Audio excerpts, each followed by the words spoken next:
முதலாவதாக நடிகர் கோதண்டம் அவர்கள்.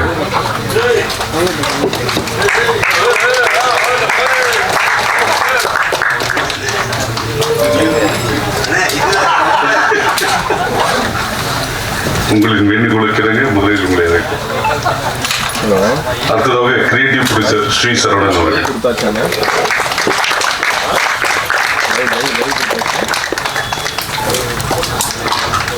டிஓபி யுவராஜ் தக்ஷன்.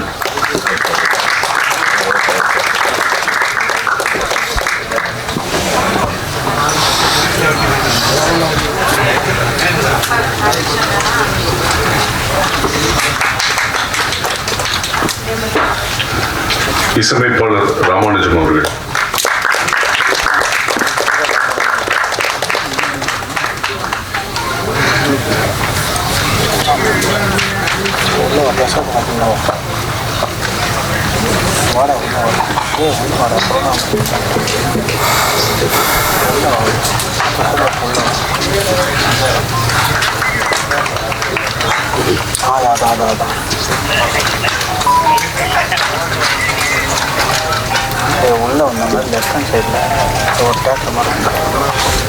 ஆர்டர் சங்கர் அவர்கள்.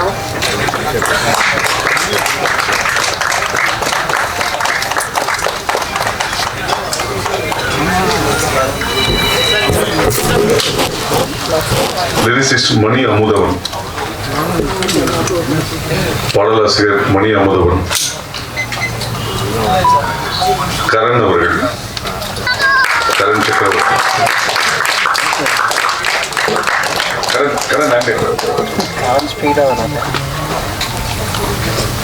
தினேஷ் அவர்கள்.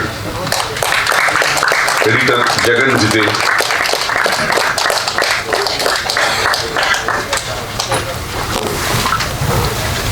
எடிட்டர் ஜெகன் அவர்கள்.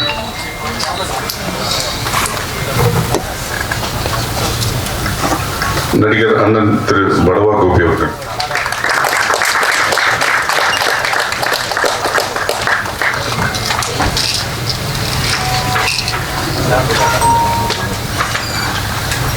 திரு நடிகர் திரு சங்கர நாராயணன் அவர்கள்.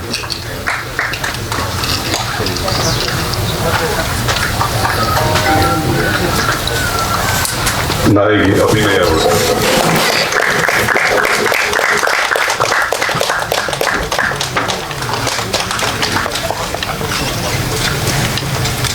தயாரிப்பாளர் அருண் அவர்கள்.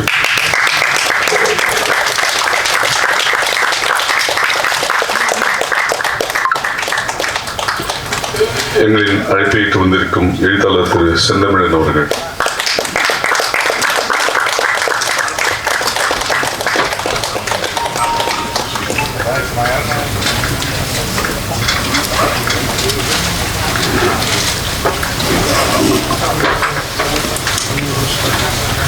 நாயகி லட்சுமி பிரியா அவர்கள்.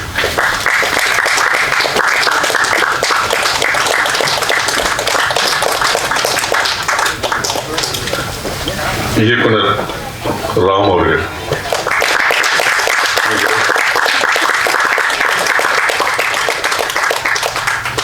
நடிகர் இயக்குனர் அண்ணன் திரு சமுத்திரகனி அவர்கள்.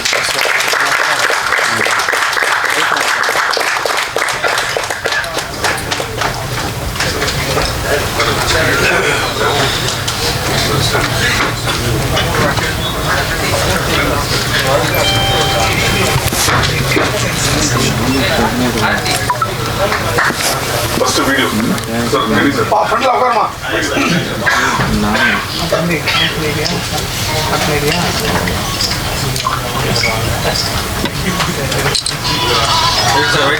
Wait sir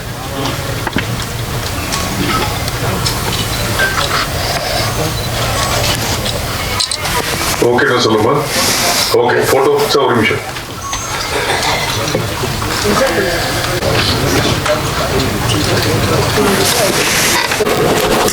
welcome our distinguished guest, chief guest, Kani sir, Lakshmi Priya, William. Gopi, Gopijar, Varundam, and other technicians, press and media. இது வந்து என்னோட ரெண்டாவது படம். ஃபஸ்ட்டு படம் குறை ஒன்றுமில்லைன்னு ஒரு படம் வந்து பண்ணேன் 10 வருஷத்துக்கு முன்னாடி. ப்ரெஸ் அண்ட் மீடியா வந்து முன்னாடி நல்லா சப்போர்ட் பண்ணீங்க. So request press and media to give the same support for this movie also. And I thank our entire team and our partners, everyone who supported through this journey. In the padam vandu family drama, it will connect everyone, and this is releasing on worldwide on April 3rd. I request all your kind support for the movie. Thank you. Choreographer Harish அவர்களை மேடைக்கழிக்கும். Costume design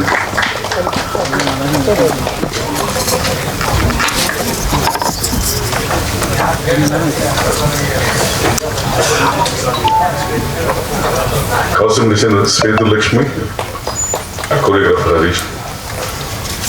அடுத்ததாக இசையமைப்பாளர் திரு ராமானுஜம்.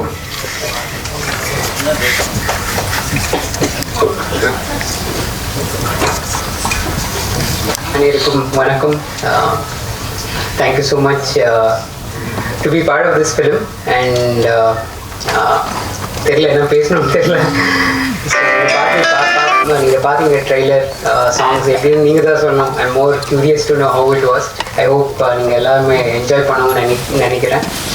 நல்லா வந்திருக்கு score, நல்லா story பாட்டு எல்லாமே நல்லா வந்திருக்கு. It's complete team work. இப்போ ஜீவன் கூட வந்திருக்காரு. Is been integral part of our team. Thanks Jeevan and my entire team. நிறையா பேர் இருக்காங்க. ஜஸ்ட் ஒரு சின்ன கிளாரிஃபை பண்ணணும்னு நினைக்கிறேன். லாஸ்ட் டைம் ஒருத்தர் மீடியாவில் இன்டர்வியூ பண்ணும்போது தெரியல, அவர் ஏஐ மியூசிக் அப்படி போட்டார். ஸோ ஜஸ்ட் சின்ன கிளாரிஃபிகேஷன். நீங்கள் கேட்டிருப்பீங்க எல்லாமே லைவ் தான். படத்தில் ஒரு பெரிய ஒரு என்னன்னா, we have worked with legends like Pandit Vishnu மோகன் பட்ஜி. ஜெய்ப்பூரில் போய் ரெக்கார்ட் பண்ணோம். ஸ்ட்ரிங்ஸ் வந்து கொச்சியில் ரெக்கார்ட் பண்ணோம். சென்னையில் வந்து மனோன்மணி மேம் சாரங்கி ரெக்கார்ட் பண்ணோம். கேபாஜி கிட்டார் ப்ளே பண்ணார், வாசிச்சார். ஃப்ளூட் வந்து நம்ம நவீன் பிஎம்கே சார் மும்பையில் ரெக்கார்ட் பண்ணார். So it's packed with entire legendary musicians. நாம தவிர எல்லாருமே லெஜெண்டரி மியூசிஷியன்ஸில் இருக்காங்க லிஸ்ட்டில். ஸோ ஐ எம் ஷூர் நீங்கள் வந்து you feel good about the music. And of course the film has come out really well by God's grace, and I hope you will like it. Thank you. நன்றி. அடுத்ததாக DOP Yuvraj Dakshan.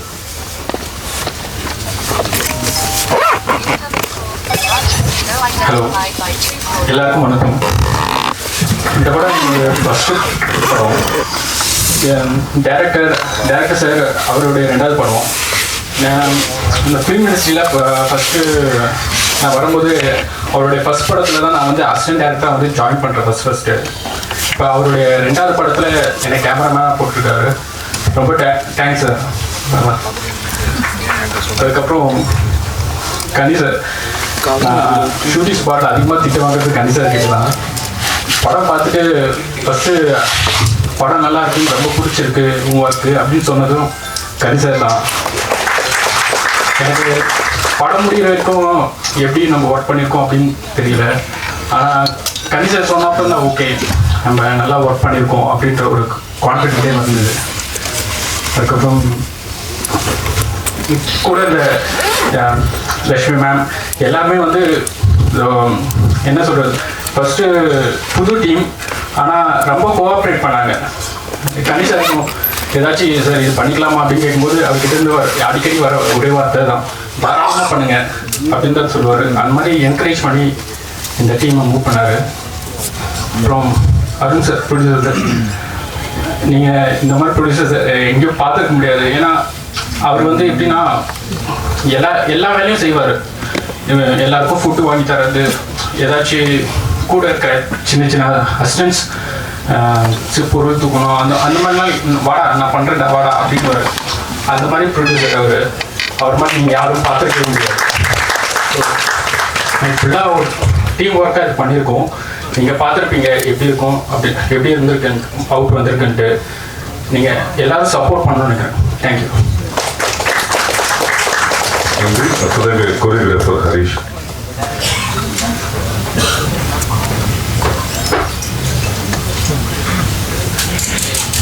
வணக்கம் எல்லாருக்கும். இந்த டீமுக்கு எனக்கு introduce பண்ணது நம்ம டிஓபி சார் யுவராஜ் பிரதர் தான். ஸோ இந்த டீம் இன்ட்ரடியூஸ் பண்ண உடனே நான் ஃபஸ்ட்டு டைரக்டர் சார் கூட ஒரு ஆட் பண்ணோம். ஸோ அட்வர்டைஸ்மெண்ட் அப்போ தான் எனக்கு ஃபஸ்ட்டு இந்த டீம் இன்ட்ரடியூஸ் பண்ணார். ஸோ நான் ராம் சார் கூட ஒர்க் பண்ணும்போது இட்ஸ் வாஸ் லைக் ரொம்ப ஹம்பிள், ரொம்ப கைண்டாக, எதுவுமே எனக்கு தெரிஞ்ச அவர் முடியாது அப்படின்ற மாதிரி சொல்லவே மாட்டார். எது ஒரு மாதிரி பிளான் பண்ணாலும் அவர் வந்து ஒரு க்ரீன் சிக்னல் தான் எப்பவுமே கொடுப்பாரு. ஸோ அவர் பாசிட்டிவிட்டி எனக்கு ரொம்ப பிடிக்கும் அவர்கிட்ட. ஸோ அதே மாதிரி தான் இந்த மூவியில் ஒரு சிங்கிள் ஷாட் ஒன்று ட்ரை பண்ணோம். ஸோ டிஸ்கஷன் அப்போது சிங்கிள் ஷாட் அப்படின்னோடனே ஒரு சின்ன எனக்கு ஒரு ஷாக் இருந்தது. ஏன்னா டோட்டலாக நாங்கள் வேறு ஒன்று பிளான் பண்ணியிருந்தோம் முன்னாடி. ஸோ இப்போ ஒரு டிஸ்கஷன் அப்போது கூப்பிட்டுருந்தாங்க, போய் பார்க்கும்போது இப்படி பண்ணலாம், இந்த மாதிரி பண்ணலாம் அப்படின்னு சொல்லிட்டு. ஸோ அந்த டைமில் கனி சாரும் ஒரு குட்டியாக டான்ஸ் ஆடணும் அப்படின்னு ஒரு பிளான் பண்ணோம். ஸோ கனி சார் வந்து ஒரு மொத்த டீமுமே ஒரு படபடப்பாக தான் இருந்தோம் அவர் ஓகே சொல்லணும்னு. பட் சார் வந்து ரொம்ப கம்போஸ் பண்ணிடலாமா சார், அது பண்ணிடலாம், அதெல்லாம் ஓகே தான் அப்படின்ட்டு. ஏன்னா சாரோட இது நிறையா நான் பார்த்துட்டு சொன்னேன், சார் அந்த தப்புலாம் வச்சு ஆடி இருந்தீங்க நிறைய மூவியில், சார் கொஞ்சம் பண்ண முடியும், பண்ணி கொடுக்க முடியுமான்னு சார் எதுவுமே சொல்லலை. எஸ் கண்டிப்பாக பண்ணிடலாமா சார், சூப்பராக பண்ணி கொடுத்தாரு. அண்ட் குட்டி கலக்கிட்ட நீனுமே சூப்பராக பண்ணுறா ஓகே. அண்ட் மேம் அவங்களுமே எக்ஸ்பிரஷன் வேறு லெவல். அண்ட் யுவராஜ் சார் சொன்ன மாதிரி தான் ப்ரொடியூசர் வந்து வேறு லெவல். அவர் வந்து எனக்கு எப்படி சொல்கிறதுனா ரொம்ப இந்த டீமே வந்து ரொம்ப ஃப்ரெண்ட்லியான டீம். எனக்கு ரொம்ப பாசிட்டிவிட்டி கிடைக்கும் இந்த டீம் கிட்ட. அண்ட் தேங்க்ஸ் டு யூனிவர்ஸ் அந்த டீமோட கனெக்ட் பண்ணுறதுக்கு.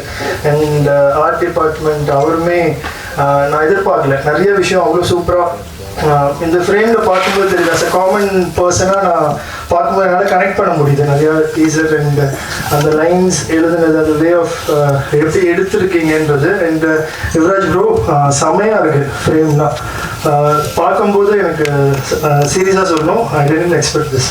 செம்மையாக இருக்குது, சூப்பராக இருக்குது, எனக்கு ரொம்ப பிடிச்சிருக்கு. அண்ட் கிரியேட்டிவ் சரண் சார் அவருமே சரி, அதான் சொல்கிறேன் இல்லை, இவங்க எல்லாருமே பார்த்தீங்கன்னா ரொம்ப காமன் கம்போஸ். எனக்கு ரொம்ப ஒர்க் பண்ண பிடிச்ச team. And thank you so much for the opportunity. Thank you sir, thanks sir. நன்றி. அடுத்ததாக கலை இயக்குனர் சங்கர்.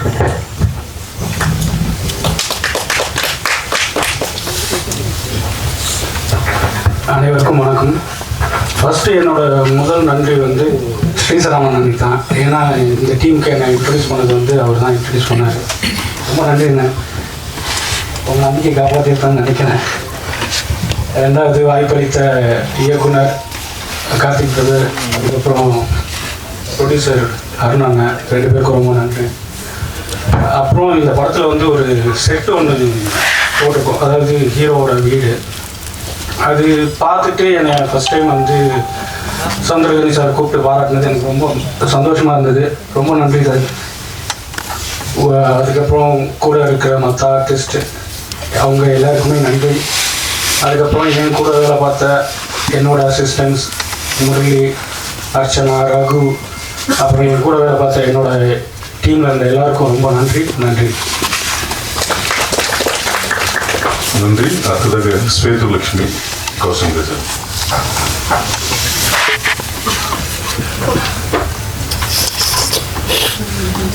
எல்லாருக்கும் வணக்கம். நான் வந்து கேரளாவிலேருந்து வந்திருக்கேன். ஸோ எனக்கு ஃபஸ்ட்டு இந்த ப்ராஜெக்ட் கொடுத்த director sir and producer sir எல்லாருக்குமே ரொம்ப தேங்க்ஸ். இது என்னோட ஃபஸ்ட்டு ப்ராஜெக்ட். நான் ரொம்ப நல்லா பண்ணியிருக்கேன்னு நினைக்கிறேன். ஸோ எனக்கு ரொம்ப தேங்க்ஸ் ஃபார் திஸ் சார். நன்றி. அடுத்ததாக எடிட்டர் தினேஷ்.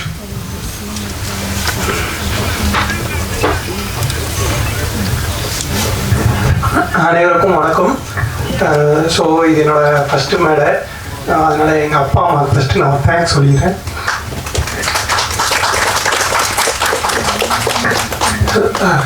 ஸோ என்னோட குருஜி ஜெகன் அண்ணாவுக்கு தேங்க்ஸ் சொல்கிறேன். அப்போ டைரக்டர் கார்த்திக் அவருக்கும் நான் தேங்க்ஸ் பண்ணிக்கிறேன்.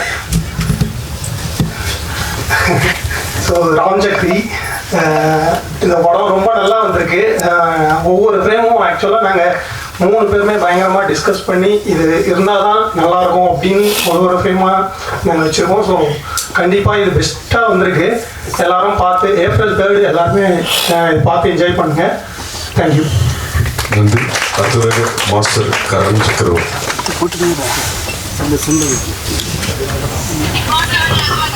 அனைவருக்கும் வணக்கம். இந்த படம் ரொம்ப சூப்பராக வந்திருக்கு. எல்லாரும் போய் தியேட்டரில் பாருங்க. எங்கள் அப்பாவுக்கு சமுத்திரகனி சாரை ரொம்ப பிடிக்கும். சின்ன வயசுலேருந்து வெறித்தனமான ஃபேனு. இப்போ அவர் கூட நான் படமே நடிச்சிட்டேன். என்னோட எங்கள் அப்பாவுக்கு ரொம்ப சந்தோஷம். டைரக்டர் சாருக்கு வணக்கம்.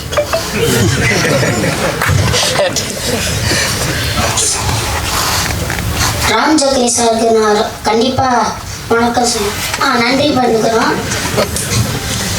சமுத்திரகனி சார் எனக்கு கூட ஜாலியாகவே பழகினாரு. ஷூட்டிங் ஸ்பாட்டில் வாடா மகனேந்தே சொல்லுவார். சரி வணக்கம்.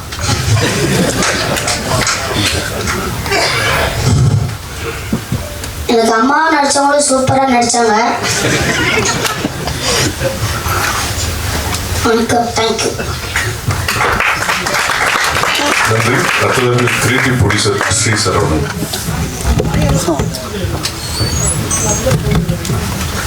எல்லாருக்கும் வணக்கம். என் பேர் ஸ்ரீ சரவணன். இது எனக்கு புது ரோல் தான். என்னோட நன்றியை சிறப்பு விருந்தினர் ஐயா செந்தமன் அவர்களுக்கு தெரிவிச்சுக்கிறேன். வணக்கம் sir. And Samuthirakani sir, Lakshmi Priya, Abhinaya ma'am and எல்லாரும் இங்கே இருக்கிற எல்லா டெக்னீஷியன்ஸ்க்கும் என்னோட நன்றியை தெரிவிச்சுக்கிறேன் மற்றும் ஊடக நண்பர்கள். ஸோ ராம் சக்ரி அண்ட் அருண் ரங்கராஜுலோ இவங்க 2 பேரும் எனக்கு ஆல்மோஸ்ட் ஒரு 15-16 இயர்ஸாக ரொம்ப க்ளோஸ் ஃப்ரெண்ட்ஸு.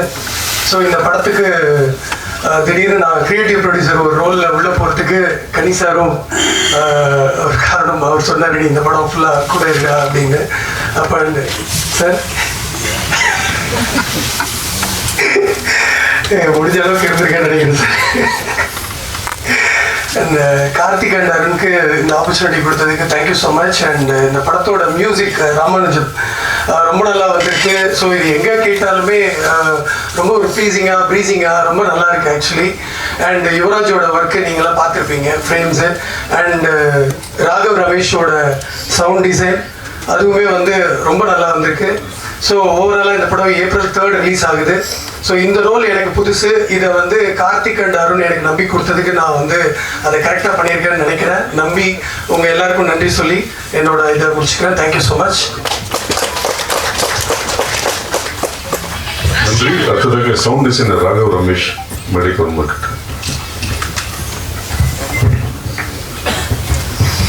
அப்படியே பேசுவோம். அனைவருக்கும் வணக்கம்.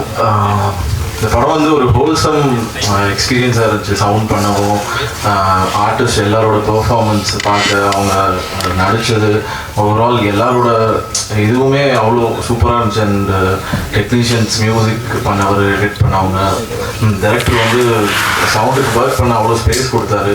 ஸோ மியூசிக் டைரக்டரும் ஸோ இது சவுண்டாக போகலாம், இது வந்து எஃபெக்ட்ஸாக போகலாம், அந்த ஒரு ஸ்பேஸ் இருந்துச்சு. அண்ட் இந்த ப்ராஜெக்டில் என்ன எனக்கு ரெக்கமெண்ட் பண்ண இந்த ஸ்ரீ சரவணன் ப்ரோ அவருக்கு தான் நான் தேங்க் பண்ணோம். Thank you so much. And director Ram Chakri அவருக்கும் நன்றி. அண்ட் லக்ஷ்மி பிரியாவும் கூட I think second love butterfly அவங்களோட லாஸ்ட் 2 வீக்ஸ் பேக் ரிலீஸ் ஆச்சு. தேங்க்யூ எல்லாரோட அசோசியேட் பண்ணது நன்றி. தேங்க்யூ. அடுத்ததாக அண்ணன் திரு கோதண்டம் அவர்.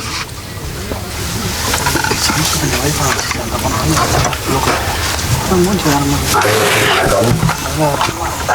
எல்லாரும் 2 நிமிஷம் பேசியிருக்காங்கன்னும் போது நானும் 2 நிமிஷம் பேசணும்னு தெரியல. இதை ஃபில் பண்ண இந்த டைம் நீ டைம் எடுத்துக்க. எல்லாருக்கும் கொஞ்சம் டைம் பேசலாம், நீ நிறைய பேச சொல்லியிருக்கலாம். எதுவுமே சொல்லலை. கணி சார் அவர்களுக்கும் இயக்குனர் வந்து இப்போ 2 பேராக ஒருத்தரான்னு எல்லாருக்கும் டவுட்டு. சிலர் வராங்க கார்த்திக் சார்ன்றாங்க, சிலர் ராம் சார்ன்றாங்க. எனக்கு இப்போ டவுட்டு யார் டேரக்டர். அப்போது நான் நடிக்கும் போது அவர் பேர் கார்த்திக், இப்போ அவர் பேர் ராம் அப்படின்னு பேர் மாற்றி வச்சுருக்காரு. ராம் சாருக்கு நன்றி, தயாரிப்பாளர் அருண் சாருக்கு நன்றி, மற்றும் இந்த திரைப்படத்தில் நடித்த அனைவருக்கும் மனமார்ந்த நன்றியும் இங்கே வந்திருக்கவங்களுக்கு நன்றி. இதில் வந்து மிக முக்கியமானது என்னென்னா, எனக்கு அடிபடிச்சு ஷூட்டிங்கில் பேண்டேஜ் போட்டாங்க, ஜூஸ் கொடுத்தாங்கன்னு சொன்னால் இருக்கிறது நம்ம கேட்குற நமக்கு சந்தோஷமாக இருக்கும். ஏன்னா இந்த படம் கூப்பிட்டுருக்கிற நீங்கள் எல்லாமே பார்த்து இதுக்காக நீங்கள் பாராட்டுறதுக்காகவும் இல்லை அது பார்த்து சொல்கிறதுக்காகவும் இருக்குது. பட் வெளியே இருக்கிற ஆடியன்ஸுக்கு இந்த ஷூட்டிங் ஸ்பாட்டில் நடந்ததை பற்றி பெருசாக அவங்களுக்கு தேவையில்லை. இந்த படம் ஏன் பார்க்கணும், இந்த படத்தில் என்ன இருக்குது, அதுதான் அவங்களுக்கு வேண்டியது. அப்படி பார்க்க போனீங்கன்னா லேடிஸ் இருந்தால் தயவுசெய்து தப்பாக நினச்சிக்காதீங்க. ஒரு பொம்பளை மனசு தான் ஒரு பொம்பளைக்கு தெரியும்னு சொல்லி ரொம்ப டைலாக் பேசியிருப்பீங்க.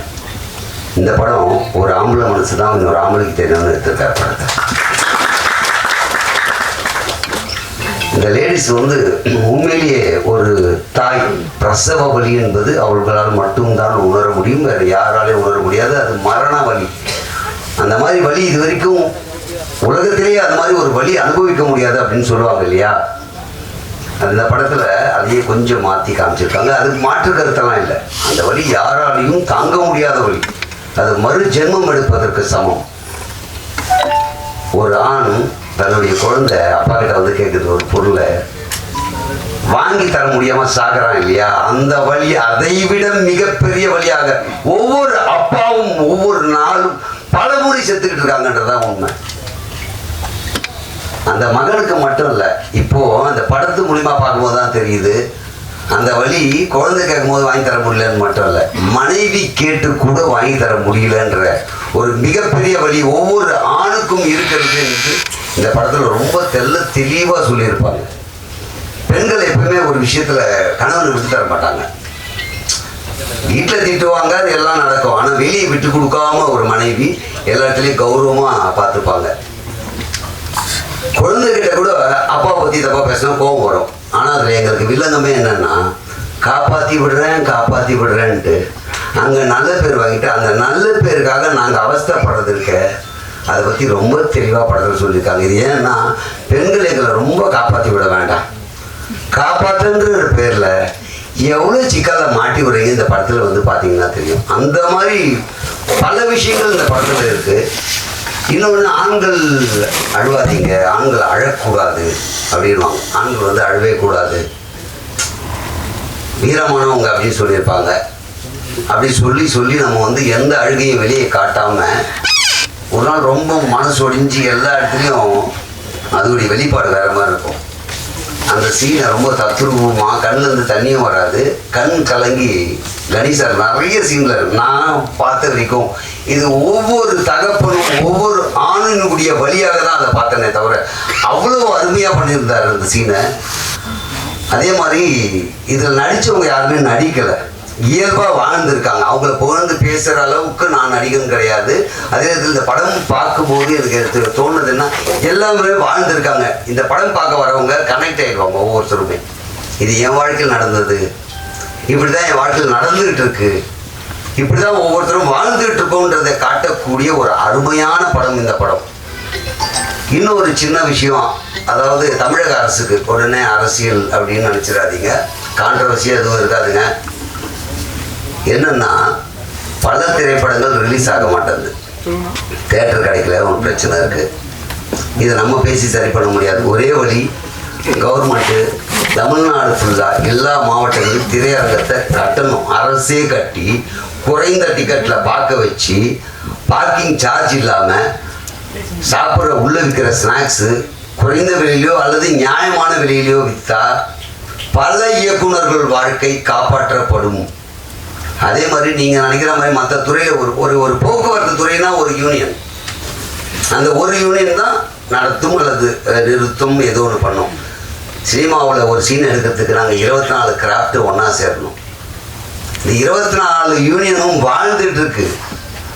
ஸோ அந்த 24 யூனியன் வாழ்க்கையை காப்பாற்ற வேண்டியது யார் அப்படின்னு பார்த்தீங்கன்னா இன்றைக்கி அரசுக்கும் பொறுப்பு இருக்குது. பல திரைப்படங்கள் ரிலீஸ் ஆகாதனால நிறைய பேர் வாழ்க்கை ஸ்தம்பிச்சு போகுது. சினிமா நாங்கள் என்டர்டெயின்மெண்ட் தானங்கன்னா இல்லை, பலருடைய வாழ்க்கை. உங்களுக்கு பொழுதுபோக்காகவும் பல கருத்துக்களையும் சொல்லி இருந்தாலும் கூட பலருடைய வாழ்க்கை, பலருடைய லட்சியம். இயக்குனருக்கு அது லட்சியம், இசையமைப்பாளருக்கு லட்சியம், பாடலாசிரியருக்கு லட்சியம், அவங்களுக்குலாம் லட்சியம் இந்த படம் மூலிமா நம்ம வெளியே வந்துட மாட்டோமான்னு. டெக்னிக்கலாக இருக்கிறவங்களுக்கு லைஃப், ஒரு நாள் வேலை கிடைச்சா அவங்க குடும்பத்தை அவங்க நடத்தி செல்ல முடியும்.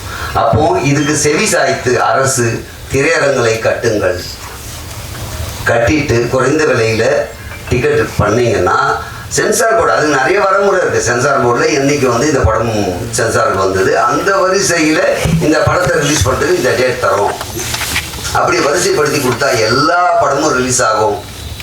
ஸோ எங்களுக்கு வாழ்வாதாரம் உயரும், பல ஆரோக்கியமான படங்கள் வரும். நிறைய பேர் சொல்லுவாங்க நல்ல கதை எடுத்தால் பார்க்க தயாராக இருக்காங்க. நல்ல படம் எடுங்க, மக்கள் பார்ப்பாங்க. தியேட்டருக்கு வந்தால் தானங்க பார்க்கறதுக்கு, தியேட்டரே கிடைக்கலையே, அதுதானே பிரச்சனையே.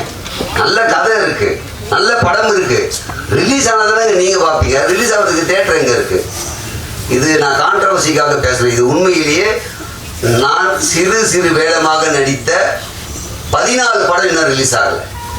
எனக்கு ஒரு ஏக்கம் இருக்கும்ல, இந்த படம் ரிலீஸ் ஆனால் நமக்கு லைஃப் கிடைச்சிடா, இந்த படத்தை மூலியமாக நம்ம வெளியே தெரிஞ்சிட மாட்டோமான ஒரு எண்ணம் இருக்கும்ல. அந்த மாதிரி பார்த்தீங்கன்னா ஒரு சாதாரண விஷயம், ஒரு 14 படம்னா அப்போ எவ்வளோ படம் நின்று இருக்கும் பாருங்கள். ஆனால் இந்த படம் எனக்கு ஒரு லைஃப்.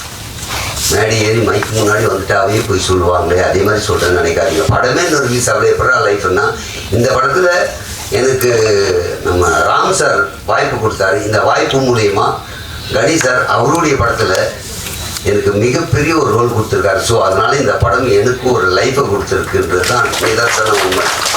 ஒரு படம் நடித்து வெளிவரதுக்கு முன்னால் எனக்கு ஒரு லைஃபையே கொடுத்துருக்கு அப்படின்னும் போது, இந்த படம் வெளிவந்த பிறகு நிச்சயமாக 100% எல்லா ஆண்களும் ஒரு சொட்டு கண்ணீர், அதை உடனே சோகமான படம் நினச்சி இது வேறு போட்ட போகிறீங்க, இது வேறு பயமாக இருக்கீங்க, அப்படி என்ன பேசணும்னு தெரியல, மைக் முன்னாடி வந்துட்டா. அதனால் இது சோகமான படம் இல்லை, அவனுடைய வலியும் வேதனையும் வெளிக்காட்டக்கூடிய படம்.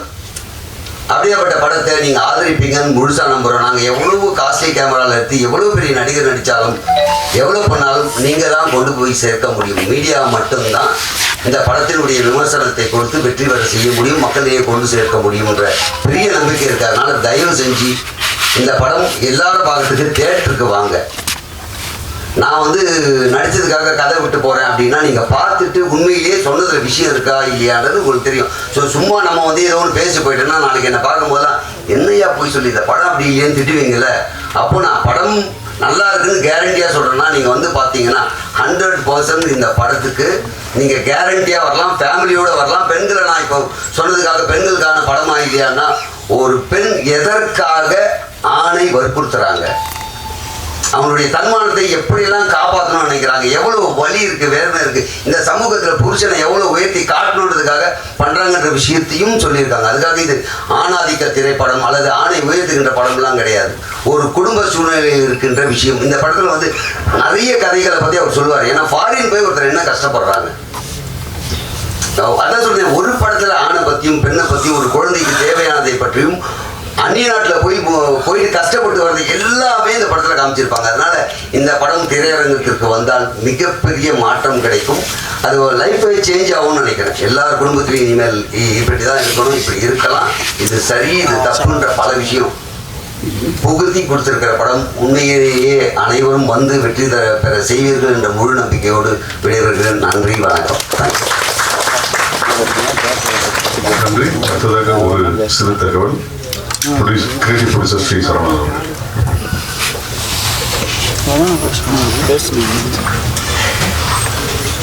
இல்லை, இந்த படத்தில் கனி சார் அண்ட் ஜிவிஎம் சாரோட காம்பினேஷன் தான். ஏன்னா ஸ்பாட்டில் வந்து அதோட காம்போ வந்து பயங்கரமாக ஒர்க் ஆகிருந்தது. அதை பற்றி சொல்லணும்னு நினச்சி அதை மறந்துட்டேன். அது டெய்லியுமே இந்த சீன்ஸ் அங்கே பார்க்கும்போதே அது அவ்வளோ லைவாகவும் அண்ட் அவ்வளோ அழகாகவும் இருந்தது. ஸோ ஜிவிஎம் சார் இங்கே இல்லை, அதனால் அவரை பற்றின ஒரு சில வார்த்தைகளுக்காக அதை ஞாபகப்படுத்துறதுக்காக நான் இதை சொல்கிறேன். அண்டு இந்த படத்தோட கோ டைரக்டர் மரா பற்றியும் சொல்லணும். ஏன்னா மரா வந்து அவ்வளோ உழைச்சிருக்காப்புல. மரா இங்கே இருக்காப்புல. ஸோ மரா விசாரிக்கிறதுனால இன்ட்ரோ கொடுக்குறேன். Thank you so much. நன்றி. அடுத்ததாக நாயகி அபிநயா அவர்கள்.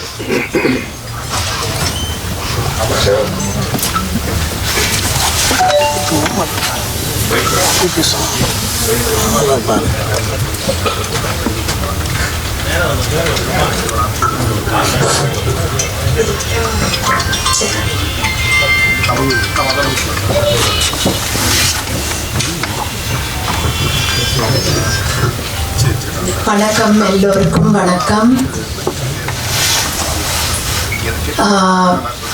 ரொம்ப ரொம்ப மிக நன்றி ராம் சக்கரி சாருக்கு என்ன செலக்ட் பண்ணி இந்த ரோல் கொடுத்தாங்க.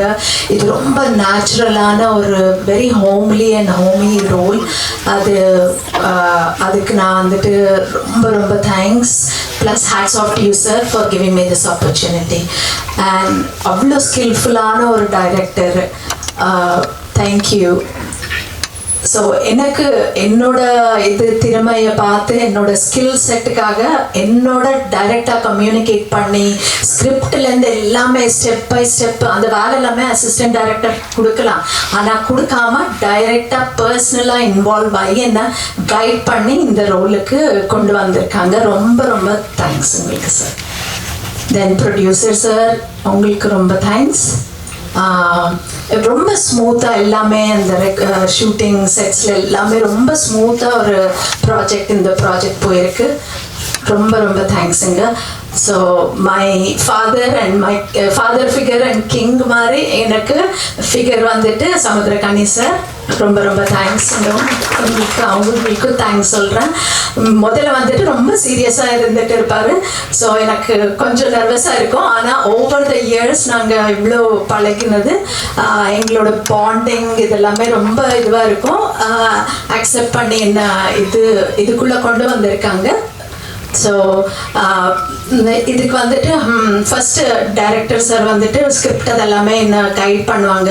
அதுக்கப்புறம் சமுத்திரகாணி சார் என்னோட உட்காந்துட்டு எல்லாமே ஸ்டெப் பை ஸ்டெப் எப்படின்ட்டு வெரி ஸ்மூத்தாக இந்த இது கொண்டு போயிருக்காங்க. ரொம்ப ரொம்ப தேங்க்ஸுங்க. The next thanks is to the Gautam sir. So அவரோட ஒர்க் பண்ணது plus entire team cost Lakshmi Priya. She is such a superb actress, very natural, ஒரு ஹோம்லியான role and her acting is superb. And Karan இது ரொம்ப ஒரு very sink ஆயிட்டோம் நாங்கள் எல்லாமே. அவ்வளோ இதுவாக as a team very natural. அந்த ஃபியர் அந்த நர்வஸ்னஸ் இல்லாமல் எல்லாருமே அவ்வளோ ஒரு ஃபேமிலியாக நாங்கள் டீமாக ரொம்ப நல்லபடியாக பண்ணியிருக்கோம். We also gel like that.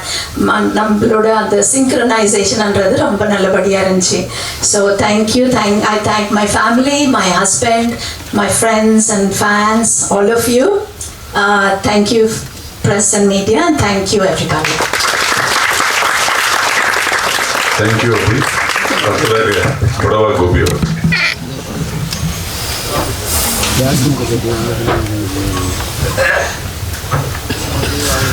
அனைவருக்கும் என்னுடைய அன்பான வணக்கம். இந்த மேடையில் ஒரு சின்ன ஒரு வருத்தத்தோடு ஆரம்பிக்கிறேன். ஏன்னா எந்த ஒரு சினிமா ஈவெண்ட்னாலும் எப்பவுமே பார்த்தீங்கன்னா கலகலகலாக சட்டை போட்டிருக்க நிக்கின் முருகன் இன்னைக்கு வந்து வெறும் ஒரு கருப்பு கலரில் போட்டிருக்கும்போது நம்ம கொஞ்சம் ஒரு மன வருத்தமாக இருக்கு. கொஞ்ச நேரத்தில் மாற்றிடுவேன். கோலண்டம் அவர்கள் இந்த படத்தை பற்றி நிறைய பேசினார். ஏன்னா அந்த படத்தை பார்த்துட்டாரு. நான் அந்த படத்தை பார்க்கல. முக்கியமான இந்த மொத்த டீம் சார்பாக நான் உங்களுக்கு ஒரு கேள்வி கேட்குறேன். கோதண்டம் ஒரு நேரம் பேசினாரு. அதுலேருந்து ஏதாவது உங்களுக்கு புரியுதா? உண்மையை சொல்லுங்க.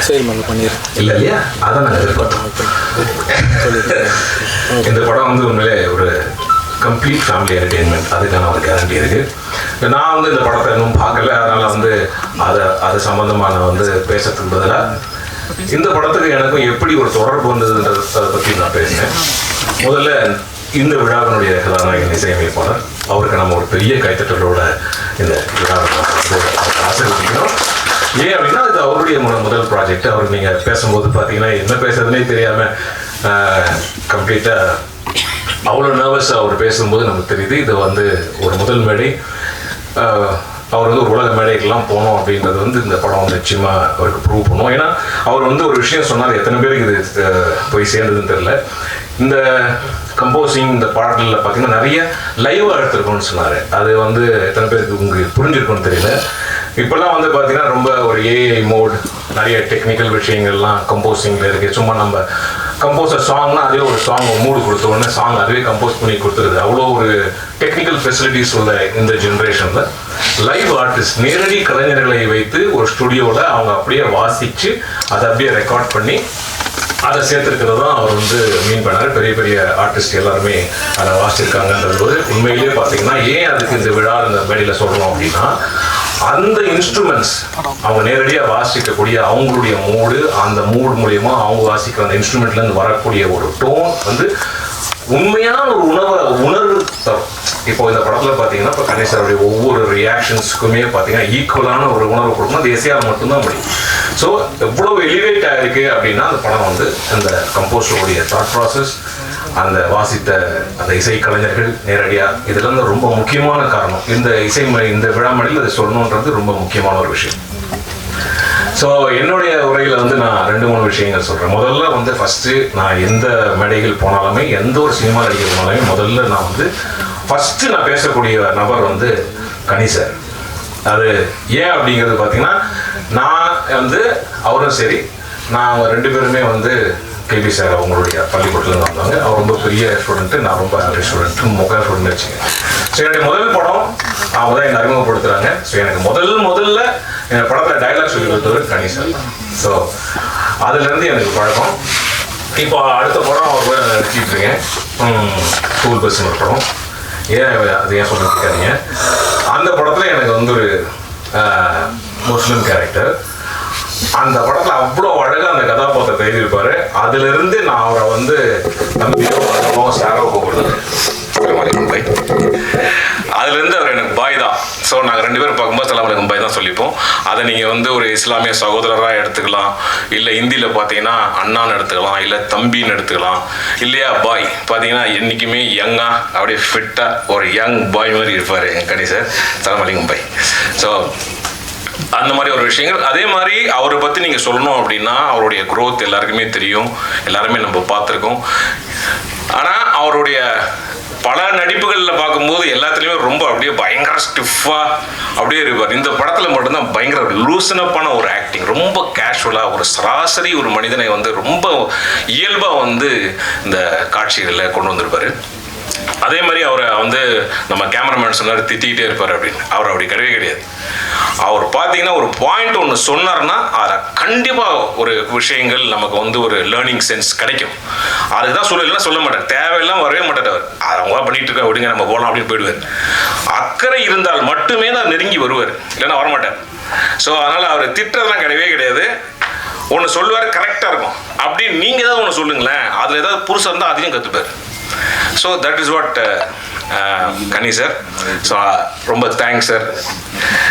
ஏன்னா நாங்கள் 2 பேரும் நடிக்கும்போது கூட இந்த படத்தில், ஏன்னா அவர் படத்தில் ஆல்மோஸ்ட் எல்லா படத்துலையும் நான் இருப்பேன். எனக்கு வந்து அட்லீஸ்ட் ஒரு சீனாக அதை அவர் கொடுத்துருவார். நிமிர்ந்தனிலேருந்து சரி, போராளிலேருந்து சரி, இப்போ நடத்துகிற ஸ்கூல் பஸ், தொண்டன் எல்லாத்துலேயுமே. ஸோ அதனால் என்னுடைய முதல் நன்றியை நான் அவருக்கு கண்டிப்பாக என் குடும்பத்தின் சார்பாக தெரிவித்துக்கொள்ள கடமைப்பட்டிருக்கேன். ஒன்றாச்சா. 2வது இந்த படத்தில் வந்து பார்த்தீங்கன்னா என்னை வந்து நடிக்க கார்த்திக் தான் கூடுவோம் சொல்கிறேன். இது வந்து ஒரு இசை விழாவோட அவருடைய பேர் மாற்ற விழாவை தான் நான் அதை பார்க்குறேன். அவர் இனி தான் நம்ம பேர் வைக்கிறோம் எல்லாரும் சேர்ந்து. காது குத்தியாச்சா? ரைட், சரிங்களா. ஸோ நான் ஃபஸ்ட்டு அவரை என்னை கூப்பிட்டோன்னா நான் போய் அவருக்கு பார்க்குறேன். இந்த மாதிரி டேரக்டர் பேர் என்னப்பா வெளியில் தான் கேட்டேன். சார் பேர் கார்த்திக் அப்படின்னாங்க. எங்கே பாருக்காரு? உள்ளே இருக்காரு. கதவு இப்படி திறந்தேன். அவர் இப்படி உட்கார்ந்தாரு சேரில். ஹலோ கார்த்திக் அப்படின்னா டக்குனு ஷாக் ஆயிடுச்சு. என்னங்க எனக்கு தெரிஞ்ச மாதிரியே பேசுகிறீங்க அப்படின்னாரு. உங்கள் பேர் கார்த்திக் தானே அப்படின்னா. ஆமாம் சார் கார்த்திக் அப்படின்னு. அதுக்கப்புறம் எனக்கு அந்த ரோல்லாம் சொன்னார். சொன்னால் சார் என்ன சார் இந்த ரோல் என்ன சார் எனக்கு ஏன் சார் கொடுத்தீங்க அப்படின்னு. அவர் சொன்ன ஒரு வார்த்தை என்னென்னா, சார் இது கொஞ்சம் ஸ்டைலாக பேசணும், கொஞ்சம் எமோஷன் இருக்கணும், காமெடி இருக்கணும், மக்கள் உங்களுக்கு கனெக்ட் பண்ணணும். இது எல்லாத்தையும் பார்த்தோம் சார். நாங்கள் தேடி பார்த்தோம், எங்களுக்கு யாருமே கிடைக்கல சார். கரெக்டாக நீங்கள் தான் கிடைச்சிங்க அப்படின்னாரு. சரி ரொம்ப சந்தோஷமாக இருக்குது சார் அப்படின்னேன். கொஞ்சம் பேமெண்ட் மட்டும் குறைச்சிங்க சார்னாரு. இதுக்கா சார் எவ்வளோ சொன்னீங்க அப்படின்னேன். இல்லை சார் இந்த ரோல் உங்களுக்கு தான் சூட்டோம் அப்படின்னாரு. என்ன சொன்னாரோ அதை அப்படியே பர்ஃபெக்டாக எடுத்தார். ஆனால் இன்னொரு வந்து சொன்னார், சார் இது வந்து கொஞ்சம் ரெகுலராக இருக்க வேண்டாம், இந்த கதாபாத்திரத்தை எங்களுக்கு கொஞ்சம் ஒரு வித்தியாசம் வேணும். என்ன சார் வித்தியாசம் நீங்கள் சொன்னதான் நான் பண்ணேன். இல்லை நீங்கள் சமீபத்தில் உங்களுடைய வீடியோஸ்லாம் பார்த்தேன், இந்த பெங்களூர் தமிழ் வந்து ரொம்ப வைரலாக போயிடுச்சு, அதே மாதிரி இந்த கேரக்டர் கொஞ்சம் பேசி காட்டுங்க சார் அப்படின்னாரு. என்ன சார் இது ஒர்க் அவுட் ஆகுமா? இல்லை சார் கண்டிப்பாக ஒர்க் அவுட் ஆகும், பேசுங்க சார். நான் கார்த்திக் சார் சொல்லுங்க, எப்படி இருக்கிறீங்க, நல்லா இருக்கிறீங்களா? இந்த படத்தில் நடிக்கணும்னு சொல்லிக்கிறீங்களா? ஓ கொல்கிறதுனா கிடைக்காதுன்னு பார்த்துறீங்களா? பெஜார் அடி சார், இதை அப்படியே பேசுங்க சார் அப்படின்னாரு. ஸோ இதை அப்படியே ஃபாலோ பண்ணி அவங்க கொடுத்த டைலாகை அந்த கதாபாத்திரத்துக்கு வச்சுருக்கோம். டெஃபினட்டாக இந்த 2 ஸ்க்ரீனில் பார்த்தவங்க எல்லாருமே வந்து ரொம்ப அப்ரிஷியேட் பண்ணியிருக்காங்க. நிச்சயமாக இது வந்து மக்கள் மத்தியில் போய் நல்லா சேரும்ன்றதை நான் ரொம்ப நம்புகிறேன். கார்த்திக் சார் மன்னிக்கவும். ராம் சக்கரி சார் வாழ்த்துக்கள். Thank you so much for the lovely opportunity.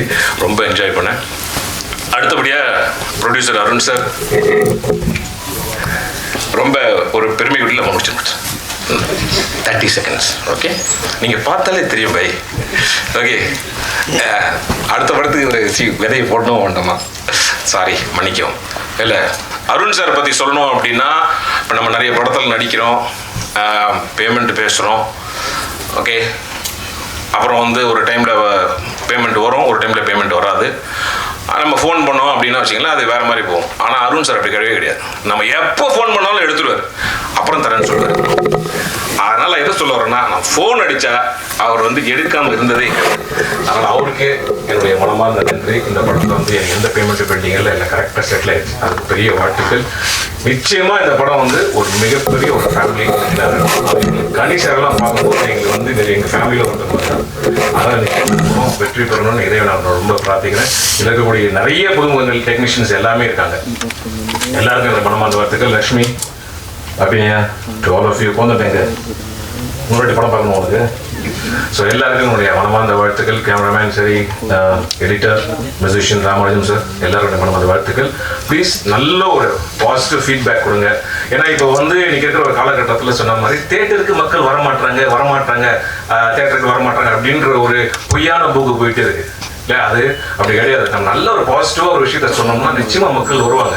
Durandhar அப்படிங்கிற ஒரு படம் 4.25 மணி நேரம் சார், 4.25 மணி நேரம். மண்டே 2 மணிக்கு ஷோக்கு போனோம், ஹவுஸ்ஃபுல் தியேட்டரில். அதுக்கு வந்து காரணம் வந்து மக்கள் ஸ்ப்ரெட் பண்ண ஒரு நல்ல பாசிட்டிவான ரிவ்யூஸ். படம் நல்ல படம் அதான். அதனால நீங்கள் எப்படி ஒரு பாசிட்டிவாக மக்கள்கிட்ட கொண்டு போறீங்களோ இந்த படம் நிச்சயமாக வெற்றி அடையும். நன்றி. நன்றி. அடுத்ததாக நாயகி லட்சுமி பிரியா.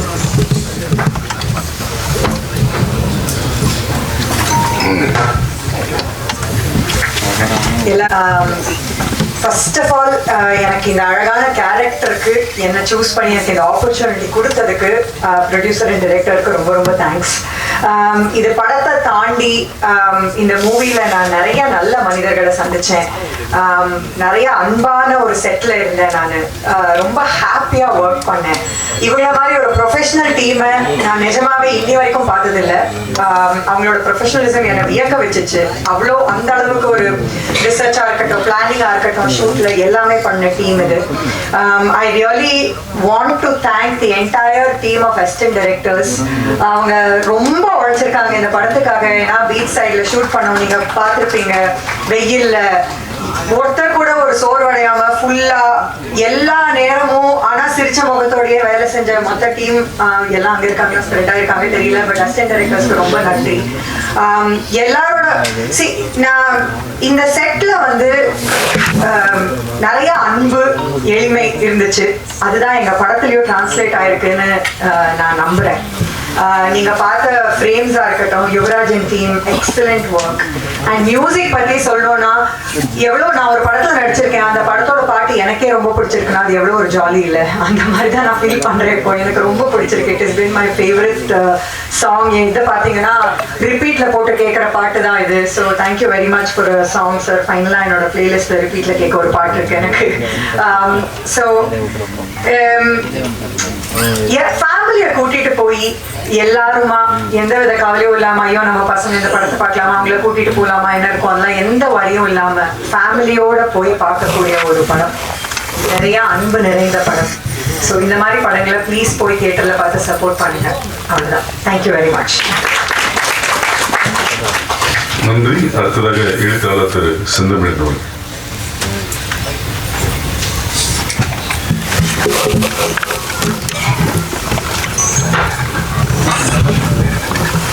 அனைவருக்கும் வணக்கம். என்னுடைய நண்பர் சமுத்திரகனி மற்றும் இயக்குனர் ராம் சக்ரி ஆகியோருடைய அழைப்பினால் இந்த நிகழ்வில் நான் கலந்து கொள்ளும் வாய்ப்பு அமைந்திருக்கிறது. நேற்று இந்த திரைப்படத்தை அனைவரும் பார்த்தோம். அந்த படத்தின் கருவிலிருந்து சில கருத்துக்களை அனைவரிடமும் பகிர்ந்து கொள்ள வேண்டும் என்பது என்னுடைய விருப்பம். இந்த திரைப்படம்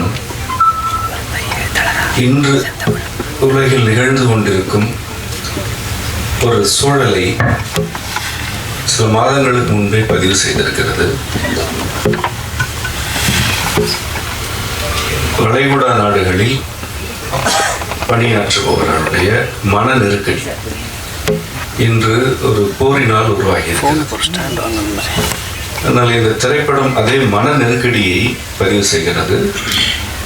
அது ஆயுத போரினால் விளைவது அல்ல, சமூக உளவியல் போரினால் எழுவது.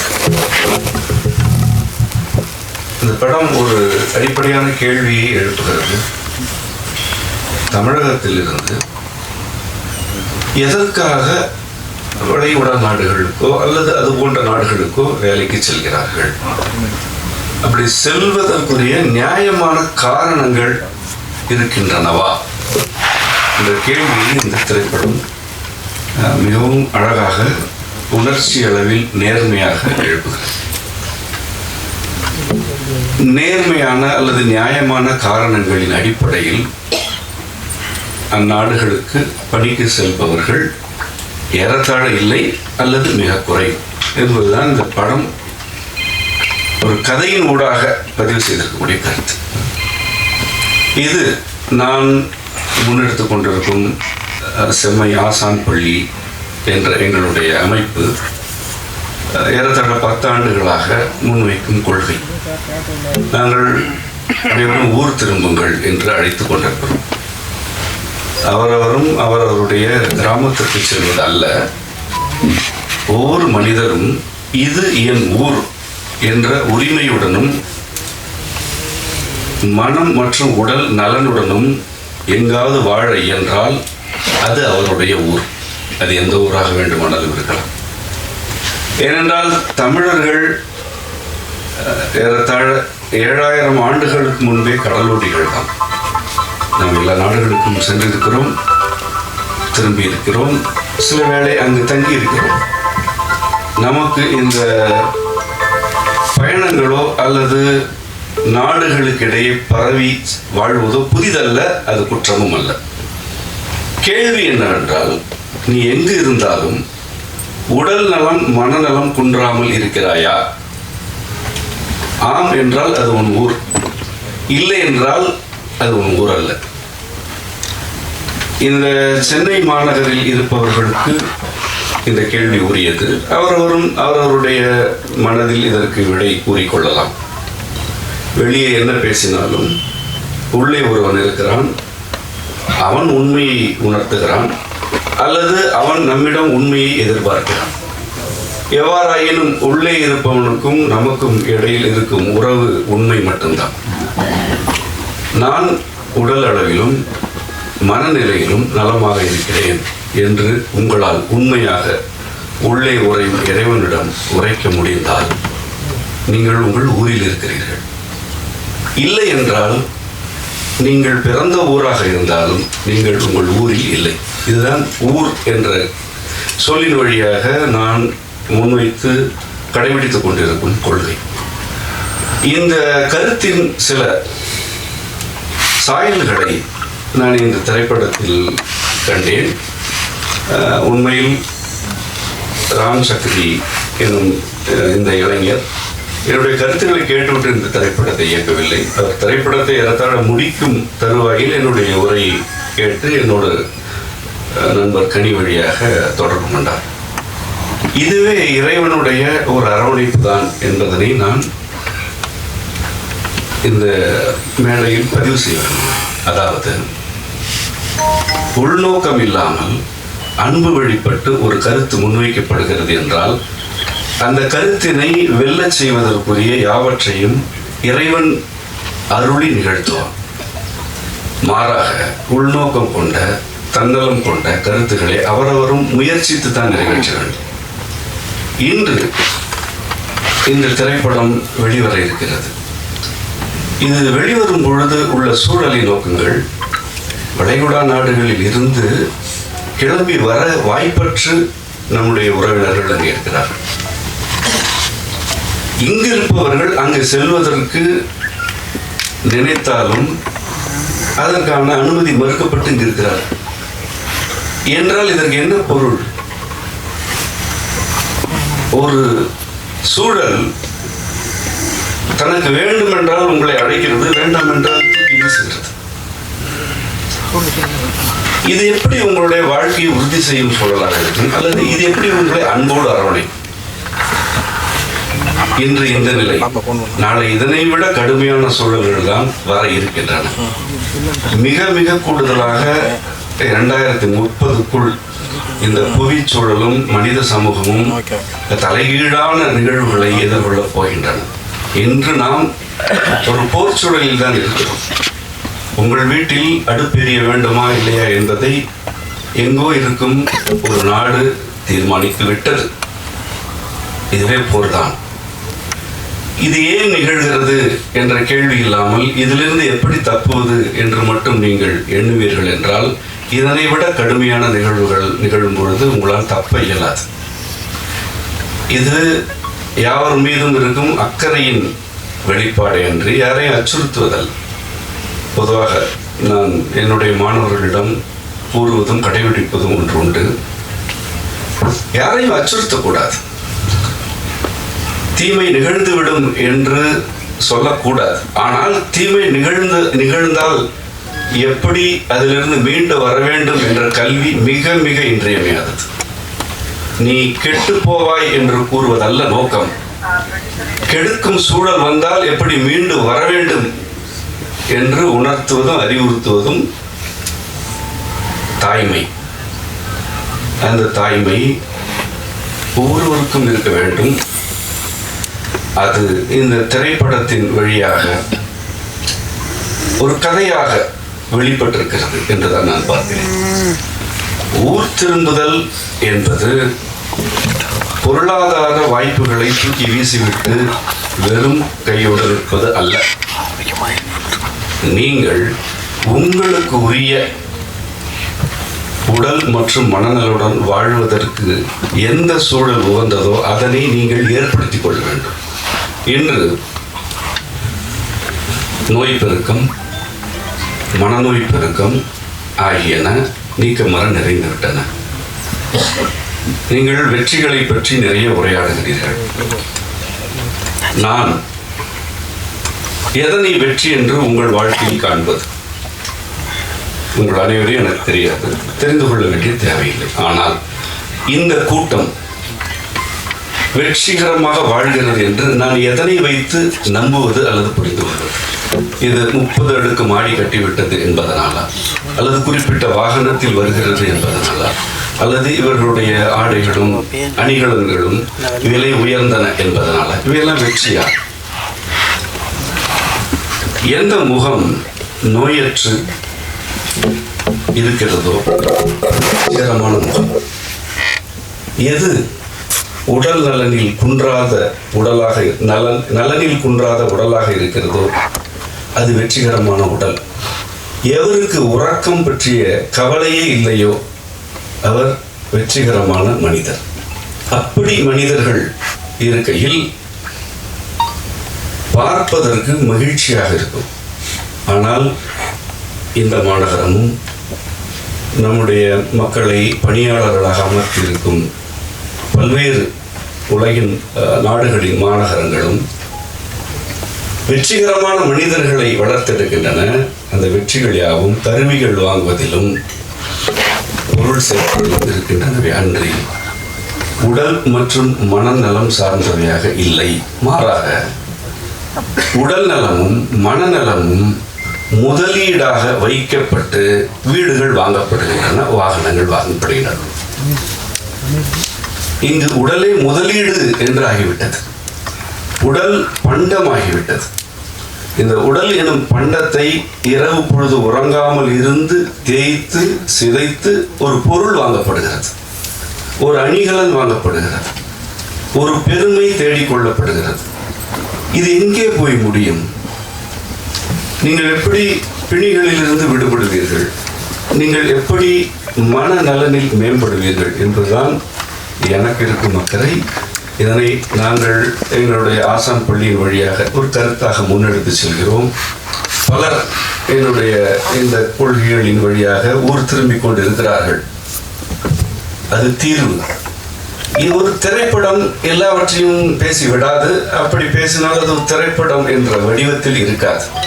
இந்த திரைப்படம் ஊர் திரும்புதல் என்ற கருத்தை உணர்ச்சி அளவிலும் நேர்மையாகவும் பதிவு செய்திருக்கிறது.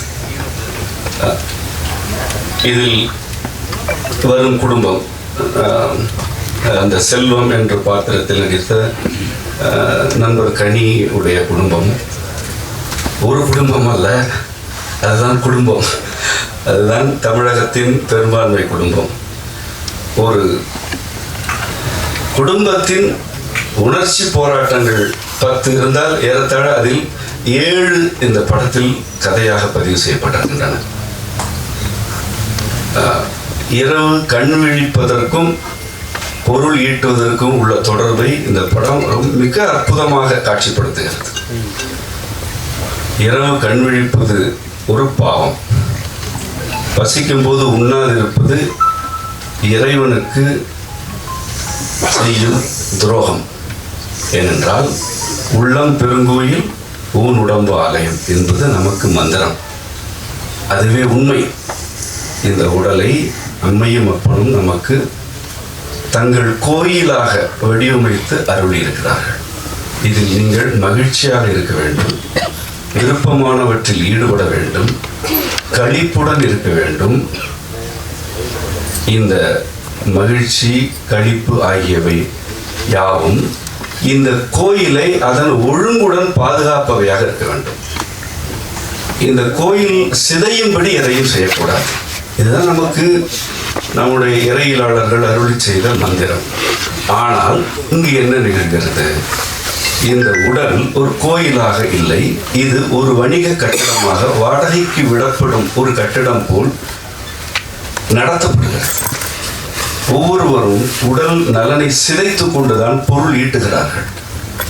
ஒரு ஓட்டுநரோ அல்லது உயர் அலுவலரோ, ஒரு நடிகரோ, இயக்குனரோ, எவராக இருந்தாலும் உடல் நலனை சிதைக்காமல் பொருள் ஈட்டுவதில்லை.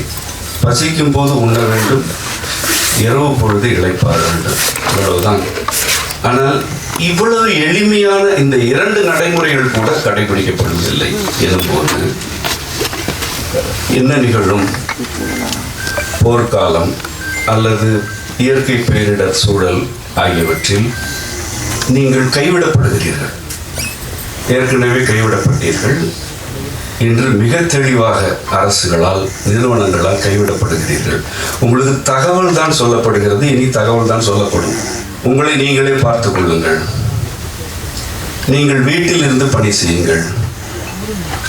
உங்களுடைய பொருள் பயன்பாட்டை குறைத்துக் கொள்ளுங்கள் என்று அரசுகள் உங்களுக்கு தகவல் சொல்லும். நீங்கள் மீறினால் தண்டிக்கப்படுவீர்கள். அரசுகளும் நிறுவனங்களும் உங்களை கைவிடுகின்றன. அதனையாவது நீங்கள் புரிந்து கொள்ள வேண்டும். எந்த அரசாலும் இனி வரும் சூழல்களில் எல்லோரையும் காப்பாற்றவும் இயலாது. மனித சமூகம் அந்த நிலைக்கு சென்று விட்டது.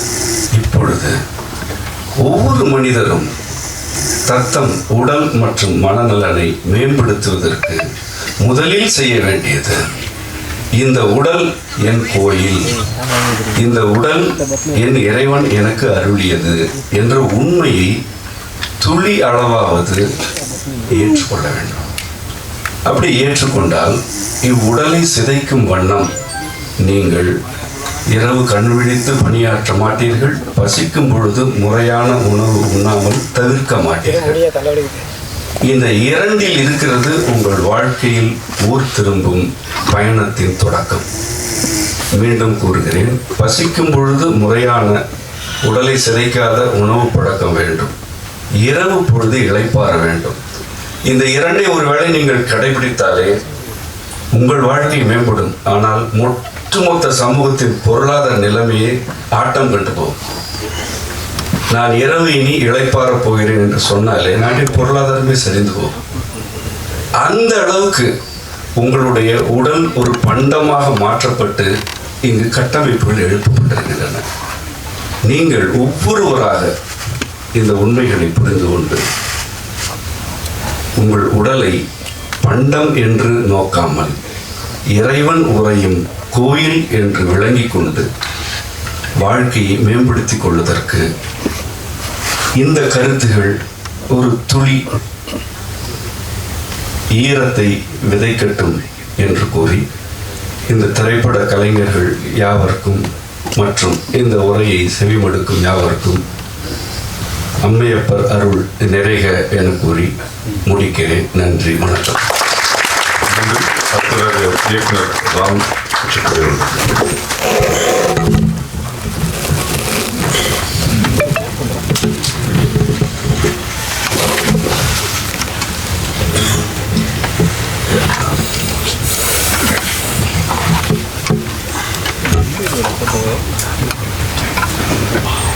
இங்கு வந்திருக்கும் அனைவருக்கும் என்னுடைய பணிவான வணக்கங்களை தெரிவித்துக் கொள்கிறேன். முதல்ல ஒரு மாதிரி உரைகள்லாம் ஆரம்பிச்சது எங்கள் டீம்ல இருந்து நீங்கள் பார்த்துருக்கீங்க. எல்லாருக்குமே கொஞ்சம் டென்ஷனாகவும் மூச்சு வாங்குற மாதிரியான சுச்சுவேஷன் தான். பிகாஸ் இது வந்து எங்களுடைய ஃபர்ஸ்ட் மேடைன்றதுனால. பட் லாஸ்ட்டாக நீங்கள் கேட்ட உரை தான் இந்த நாங்கள் சொல்லணும்னு நினைக்கக்கூடிய ஒரு விஷயம். இந்த மேடையில் செந்தமிழன் ஐயா கலந்துக்கிட்டது தான் இந்த படத்தோடைய மிகப்பெரிய பாக்கியம் நான் நினைக்கிறேன். இறைவனோட அருளால இந்த படம் எடுக்கப்பட்டதே இந்த மேடை அவருக்கு கிடைக்கணுன்றதுக்காகன்னு நான் நம்புறேன். இந்த படத்துலேருந்து சில பேர் சமுத்திரகனி சாரோடைய அடுத்த படத்தில் ஸ்கூல் பஸ்ஸில் நடிச்சிருக்காங்க. சார் சில சமயம் உன்னுடைய கேஸ்ட் எனக்கு ஹெல்ப் பண்ணிச்சுன்னு சொல்லியிருக்காரு. பட் இதெல்லாம் தாண்டி இந்த படம் மூலயமா செந்தமிழன் ஐயாவுடைய ஒரு பழக்கம், அவருடைய எழுத்துக்கு நான் அறிமுகப்படுத்தப்பட்டிருக்கிறேன்றது எனக்கு ஒரு மிகப்பெரிய பாக்கியமாகவும் நான் நினைக்கிறேன். அது ஒரு விஷயம் போதும் சார், நீங்கள் இந்த மாதிரி ஒரு உறவை அவர்கிட்ட ஏற்படுத்தி கொடுத்தது.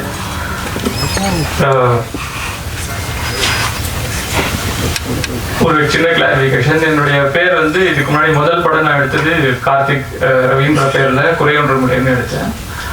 அதுக்கு பிறகு இந்த துறையில் நிறைய பேர் கார்த்திக்னு இருக்காங்கன்றதுனால என்னுடைய பேரை ராம் சக்ரின்னு மாற்றணும்னு சொன்னதுனால இந்த படத்துலேருந்து என்னுடைய பேர் ராம் சக்ரின்னு மாற்றிருக்கேன்.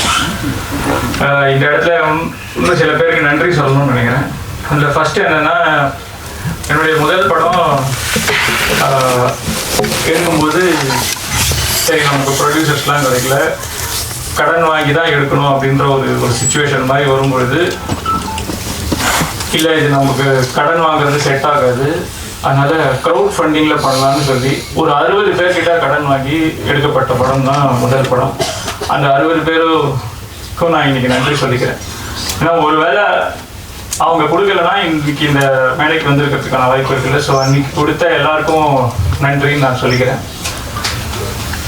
ரெண்டாவது, இந்த படம் எடுக்கிறதுக்கு எனக்கு சமுத்திரகனி சாருக்கு அறிமுகப்படுத்தின எங்களுடைய காமன் நம்பர் ஸ்ரீராம் சார், அவர் வந்து எனக்கு அறிமுகப்படுத்துறதுக்கு அவருக்கு ஒரு மிகப்பெரிய நன்றியை நான் சொல்லணும். ஏன்னா அடுத்த படம் முதல் படம் வந்து 2014 ரிலீஸ் ஆச்சு. ஆனால் எடுக்க ஆரம்பிச்சது கிட்டத்தட்ட 2011. ஸோ கிட்டத்தட்ட 10 வருஷம் கழிச்சு தான் இந்த படம் பண்ணுறோம். இதுக்கு நடுவில் ஸ்கிரிப்ட்ஸ்லாம் எங்கேயும் எல்லாருக்கிட்டையும் போய் சொல்கிறோம் கிடைக்கல அப்படின்னும் போது ஸ்ரீராம் சார்கிட்ட சொல்லும்போது அவர் சொன்னார், சமுத்திரகனி சார்கிட்ட ஸ்கிரிப்டை அனுப்ப முடியும், அவ்வளோதான் என்னால் பண்ண முடியும், அவர் பண்ணுலாம் சொல்ல முடியாது, பிடிச்சிட்டு தான் பண்ணுவார்னு சொன்னார். நான் எனக்கு என்னென்னா எல்லாருக்கிட்டையும் கொடுத்து அவங்க வாங்கி வச்சுப்பாங்க, அப்புறம் படிக்க மாட்டாங்க. ஸோ அவங்க படிக்கிறதுக்கு ஒரு 3 மாதம் ஆகலாம், 6 மாதம் ஆகலாம். அது வரைக்கும் நீங்கள் வந்து அவங்க இப்போ படிக்கிறாங்களா இல்லையான்ற ஒரு கேள்வியோடய சுற்றணும். அதனால் ஸ்ரீராம் சார்கிட்ட சொன்னேன், சார் அவர் படிக்கிறக்கும் போது எனக்கு ஒரு ஃபோன் பண்ண சொல்லுங்கள் சார், நான் சில விஷயம் சொல்லணும்னு சொன்னேன். ஆக்சுவலாக எதுவும் இல்லை, அது வரைக்கும் கவலைப்படாமல் இருக்கலான்றதுக்காக தான் சொல்ல சொன்னேன். அவர் மெயில் அனுப்பிச்சு ஒரே நாளில் கனி சார் ஃபோன் பண்ணார், கார்த்திக் ஏதோ சொல்லணும்னு சொன்னீங்களாமே என்ன அப்படின்னு. அவர்கிட்ட சார் இந்த மாதிரி ஃபர்ஸ்ட் ஹாஃப் கொஞ்சம் ஒரு பேஸில் ஆரம்பிக்கும், அப்புறம் மாறும் சார் அப்படின்ட்டு. முழுசாக படிக்கணுன்றதுக்காக ஒரு சின்ன விஷயம் சொன்னேன். கரெக்டாக 3 மணி நேரத்தில் படிச்சுட்டு முதல்ல அவர் சொன்ன வார்த்தை, ஒரு மனிதன் வந்து நிம்மதியாக இருக்கணும்னு நினைக்கிறியா, இல்லை பணம் செல்வமோடு இருக்கணும்னு நினைக்கிறியா, இந்த நிம்மதியை பற்றின படம் தானே இதானே நீ சொல்ல வரேன்னு அந்த டீமை வந்து 125 பேஜ் பக்கத்துல இருந்து அதை அந்த அவர் சொன்ன ஒரு விஷயம் அவ்வளோ ஒரு கான்ஃபிடன்ஸை கொடுத்தது. நீ எப்போ ரெடியோ பண்ணுற அப்படின்னு சொல்லிட்டு அதுக்கப்புறம் நான் அவரை பார்க்கல, ஃபோனில் மட்டும்தான் பேசினேன். ஸ்ரீராம் சார் சார் இது மாதிரி நீ ஃபைனான்ஷியலாக ரெடியானா பண்ணலாம் அப்படின்ற மாதிரி ஒரு சூழ்நிலை இருக்குது. அப்போ அடிக்கடி ஸ்ரீராம் சார் சார் அவர்கிட்ட சொல்லிட்டோம், அவரை நான் பார்க்கல, நேரில் பார்க்கலாமா, இல்லை அவர் சொன்னால் பண்ணுவார், நீ ரெடினா சொல்லு நம்ம ஃபாலோ. ஏன்னா அதுக்கு நடுவில் பவன் கல்யாண் சாரோட படம் பண்ணுறாரு, RRR பண்ணுறாரு, நம்ம இந்த கார்மேனி செல்வம்லாம் ஞாபகம் இருக்குமா இல்லையான்ற ஒரு பயத்தோடு தான் இருந்தேன். அதுக்கு பிறகு ஒரு 2 வருஷம் கழிச்சு சார் நான் ரெடி சார் இப்போ பண்ணலான்னு சொன்னோன்னே கூப்பிட்டார் சார். அதுக்கு அந்த 2 வருஷம் கழிச்சு தான் ஸ்கிரிப்டை படிச்சதுக்கு அப்புறம் 2 வருஷம் கழிச்சு தான் சார் பார்க்கறேன்னா பார்த்த உடனே பண்ணலாம். அன்னைக்கு படிச்சது திரும்ப அவருக்கு ஞாபகம் இருக்குமா என்ன இது எதுவுமே ஞாபகம் இல்லை, பண்ணலான்றது மட்டும் சொன்னார். ஏன்னா அவருடைய மெமரி பவர் அந்த அளவுக்கு இருக்கு. ஸோ பண்ணலான்னு சொன்னதுக்கு அப்புறம் கூட என்ன நீ இதுக்கு முன்னாடி என்ன படம் பண்ணியிருக்க, உன்னால படம் பண்ண முடியுமா, உன்னோட டெக்னிக்கல் ஸ்கில்ஸ் எவ்வளோ இருக்கு, உனக்கு ஃபிலிம் மேக்கிங் தெரியுமா, எதையுமே கேட்கல, இன்னி வரைக்கும் கேட்டதில்லை. அதுவே எனக்கு எப்படி ஒருத்தர் வந்து இது மாதிரி தன்னுடைய உள்ளுணர்வை நம்பி ஒரு ஒரு ப்ராஜெக்ட் ஒரு டெசிஷன் எடுக்க முடியும் அப்படின்றது. ஸோ என்னை நம்பினதுக்கு இந்த வாய்ப்பு அளிப்பதுக்கு சுந்தர் கணி சாருக்கு நான் என்றைக்குமே நன்றியோடு இருக்கணும். அதே மாதிரி இந்த படத்துக்கு இன்வெஸ்டர் மிஸ்டர் வேணுகோபாலுக்கு என்னுடைய மனமார்ந்த நன்றிகள். ஃபஸ்ட்டு படத்துலேருந்து நான் சினிமாவில் கற்றுக்கிட்டது 3 விஷயம். முதல்ல வந்து புதுமுகங்களை வைத்து படம் எடுக்கிறதுன்றது ரிஸ்க்கு, அது வந்து இந்த சூழ்நிலையில் ரொம்ப கஷ்டம். 2வது படத்து ஸ்டார்ட் டு எண்டு ஃபினான்ஸ் இருக்கணும் நமக்கு, இன்க்ளூடிங் மார்க்கெட்டிங் அப்படின்றது என்னுடைய 2வது புரிதல். 3வது சினிமாவில் வந்து இந்த நிறையா பேர் ஃபர்ஸ்ட் ஹாஃப் நல்லா இருக்குது, செகண்ட் ஹாஃப் நல்லா இருக்குது, காமெடி ஒர்க் அவுட் இருக்குது, கிளைமேக்ஸ் நல்லா இருக்குது, இந்த மாதிரி பலவிதமான ரிவ்யூ வரும். ஆனால் படம் நல்லா இருக்குது அப்படின்றதுக்கு மட்டும்தான் வந்து வணிக ரீதியாக வெற்றி. ஸோ நம்ம எவ்ரி ஃப்ரேம்லேயும் எவ்ரி செகண்டும் எவ்ரி ஆப்பர்ச்சுனிட்டியில் அதை பெட்டராக பண்ணுறதுக்கான முயற்சியில் இருந்தால் மட்டும்தான் இந்த பிஸ்னஸில் சர்வே பண்ண முடியுன்றது தான் என்னுடைய ஃபஸ்ட்டு படத்துலேருந்து எனக்கு கிடைத்த மிகப்பெரிய புரிதல். ஸோ முடிந்த அளவுக்கு எந்த இடத்துலையும் காம்ப்ரமைஸ் ஆகாமல் பண்ணணுன்ற ஒரு முயற்சியோட தான் இந்த படத்தை எடுத்திருக்கோம். இதுக்கப்புறம் இந்த படத்தோட கேஸ்ட் லக்ஷ்மி பிரியா மேம், அவங்க வந்து 50% தான் நான் எழுதினதை பண்ணாங்க, 50% அவங்க கான்ட்ரிபியூட் பண்ணியிருக்காங்க. ஆக்சுவலாக அவங்களுடைய பர்ஃபார்மன்ஸ்னால தான் அந்த கேரக்டர் கொஞ்சம் லைக்கபிளாகவும் பிடிக்கிற மாதிரியும் ஆயிருக்கு. ஏன்னா அது ஒரு ரொம்ப கோமான கேரக்டர் தான் நான் எழுதியிருந்தேன். So thanks for that. Abhinaya மேமோட பர்ஃபார்மன்ஸ், அவங்க செட்டுக்கு வந்தோடனே ஒரு டிவைன் ஃபீலிங், அது எப்படின்னே தெரியாது. கனிசாரும் அவங்க கூட ஒர்க் பண்ணது ஒரு மறக்க முடியாத எக்ஸ்பீரியன்ஸ். அவங்க கேட்ட கேள்விகள் நான் அவங்களுக்கு கூட நான் கம்யூனிகேட் பண்ணதுனால அந்த கேரக்டர் பற்றி இன்னும் எக்ஸ்ட்ராவாக புரிஞ்சுக்கிறதுக்கான வாய்ப்பு எனக்கு கிடைச்சிது. So I am so thankful to Abhinaya mams contribution to the book. அதுக்கப்புறம் ஜிவிஎம் சாரும் இந்த படத்துக்கு ஒரு கலர் ஷிஃப்ட் கொடுத்தது ஜிவிஎம் சார் தான். அவர் வர காட்சிகள் மிக குறைவாக இருந்தாலும் சமுத்திரக்கனி சாரோட கேரக்டர் பேர் செல்வன்றதுனால அந்த பேரில் தான் அந்த கேரக்டரோட பார்த்து தான் இந்த படம் போனாலும் ஜிவிஎம் சார் ஒரு கம்ப்ளீட் ஷிஃப்ட் கொடுத்துருக்காரு இந்த படத்துக்கு. அவர் இந்த கதைக்கு சொல்லும்போது அவர் டைரக்ஷன்லேயும் இருந்தார், ஆக்டிங்லேயும் இருந்தார். அதுக்கு நடுவில் இந்த படத்தை தேதிகள்லாம் கொடுத்து எனக்கு என் கூட இந்த படத்தை எங்கள் கூட பண்ணதுக்கு மிகப்பெரிய நன்றி. அதே போல் மற்ற கேஸ்ட் இந்த படத்தில் கரண் சக்கரவர்த்தி, ஹரிதா, படவா கோபி சார், கார்த்திக் குமார், கோதண்டம், அர்ஜுனன், மதுமிதா, அவங்க எல்லாருக்கும் அந்த நன்றி தெரிவிக்கிறேன். டெக்னீஷியன்ஸு, இந்த டெக்னீஷியன்ஸ் எல்லாரும் பார்த்துருப்பீங்க. நாங்கள் எல்லாருமே கொஞ்சம் தனக்கு தான் பேசியிருக்கோம் முதல் மேடை அப்படின்றதுனால. பட் எங்கள் எல்லாருக்குமே ஒரு 10-15 வருஷம் ஆண்டுகள் பழக்கம். ஸோ இன்ஃபேக்ட் நான் இந்த ஃபஸ்ட்டு யுவராஜ் சொன்ன மாதிரி முதல் படத்தில் வந்து கஸ்டம் கேமராமேனாக ஒர்க் பண்ணோம். அப்போது வந்து குறையொன்றை வந்து லோ பட்ஜெட்னு சொல்ல முடியாது, அதுக்கு ஏதாவது வார்த்தை இருந்தால் சொல்லணும். யுவராஜோட மெயின் வேலையே என்னென்னா, ஷூட் போகிறோம் அப்படின்னா பல்பு, சிஎஃப்எல் லேம்ப்ஸ்லாம் வாங்கி வந்து லைட் செய்யணும். ஆனால் லைட் மேனோ லைட் ஸ்டாண்டர்ட் தான் கிடையாது. அது ஓனாக லைட் செஞ்சு பண்ணுறதுக்கு யுவராஜ் தான், அதுக்கு தான் அவனை சேர்த்தோம், இந்த லைட் செய்யறதுக்கு தான். ஸோ அதுவே எங்கள் வீட்டில் பண்ணும்போது ஒரு நாள் மொத்தம் கரண்ட் போகிற மாதிரி இருந்தது. ஸோ அதனால் யுவராஜ் தான் கேமரானால எங்கள் அம்மாவுக்கு ஒரு பயம், கரண்ட் போச்சு அவனால அப்படின்னு. ஸோ ஆனால் இன்னைக்கு இந்த படத்தில் வந்து யுவராஜ் ஒரு ப்ரொஃபஷ்னல் கேமரா செட்டப்பில் அப்படி கிரேனில் பார்க்கும்போது அது எனக்கு ஒரு மிகப்பெரிய சந்தோஷத்தை இன்னைக்குமே கொடுத்துருக்கு. இப்போ ராமானுக்கும் எனக்கும் முதல் படம் கொரியன் ரூம்லைக்கும் அவர் தான் மியூசிக்கு. அவர் வந்து இந்த படத்தில் வந்து நீங்கள் என்ன விதமான மியூசிக் கேட்டாலும் கொடுப்பாரு. வெஸ்டர்ன் கிளாசிக்கல்லேருந்து இந்தியன் கிளாசிக்கல் வரைக்கும் அவரோட ஷிஃப்ட் ஆஃப் ஜானர்ஸ் வந்து இந்த படத்துக்கு இன்னொரு ஷிஃப்ட்டை கொடுத்துருக்கு. இந்த படத்துக்கு ஒரு புது லுக்கை கொடுத்துருக்கு. இதில் வந்து மியூசிக் ஆஸ் சர்வீஸ்ன்றதை இன்னும் அதையும் நான் கிளாரிஃபை பண்ணிக்கிறேன். இது மெயினாக இது பண்ணுறதுக்கான காரணம் என்ன, ஒரு படைப்பில் வந்து ஒரு கொலாபரேட்டிவ் எஃபர்ட் தான். யாருமே இதை நான் பண்ணேன்னு சொல்ல முடியாது. ஏன்னா இது எத்தனை டைலாக் கனிஷர் அவருடைய ஓன் டைலாக் வந்துருக்கு, ரியாக்ஷன்ஸ் வந்துருக்கு, சஜஷன்ஸ் வந்துருக்கு.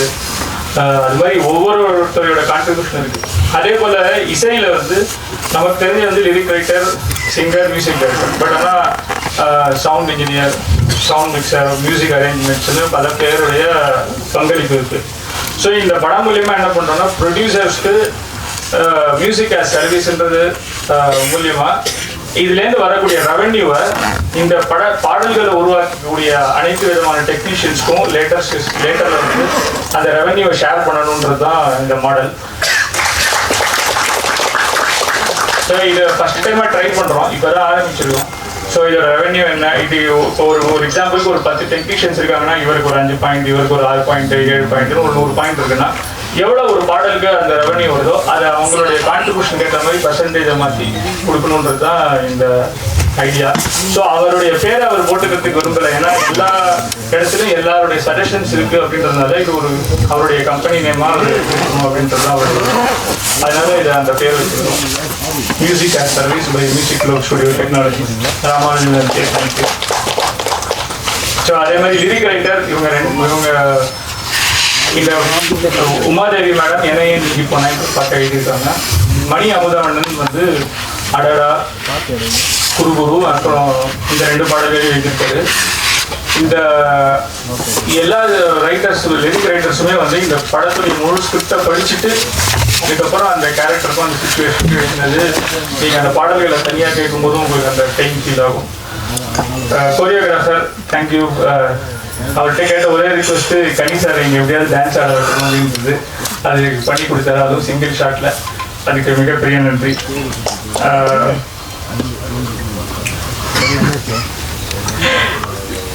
அதே போல் ப்ரொடக்ஷன் டிசைனர் அவர் வந்து செட்டெல்லாம் போட்டிருக்காரு முன்னாடியே, பல படத்துக்கு இந்த படத்துக்கும் போட்டு நிறைய பாராட்டுகள்லாம் வாங்கியிருக்காரு.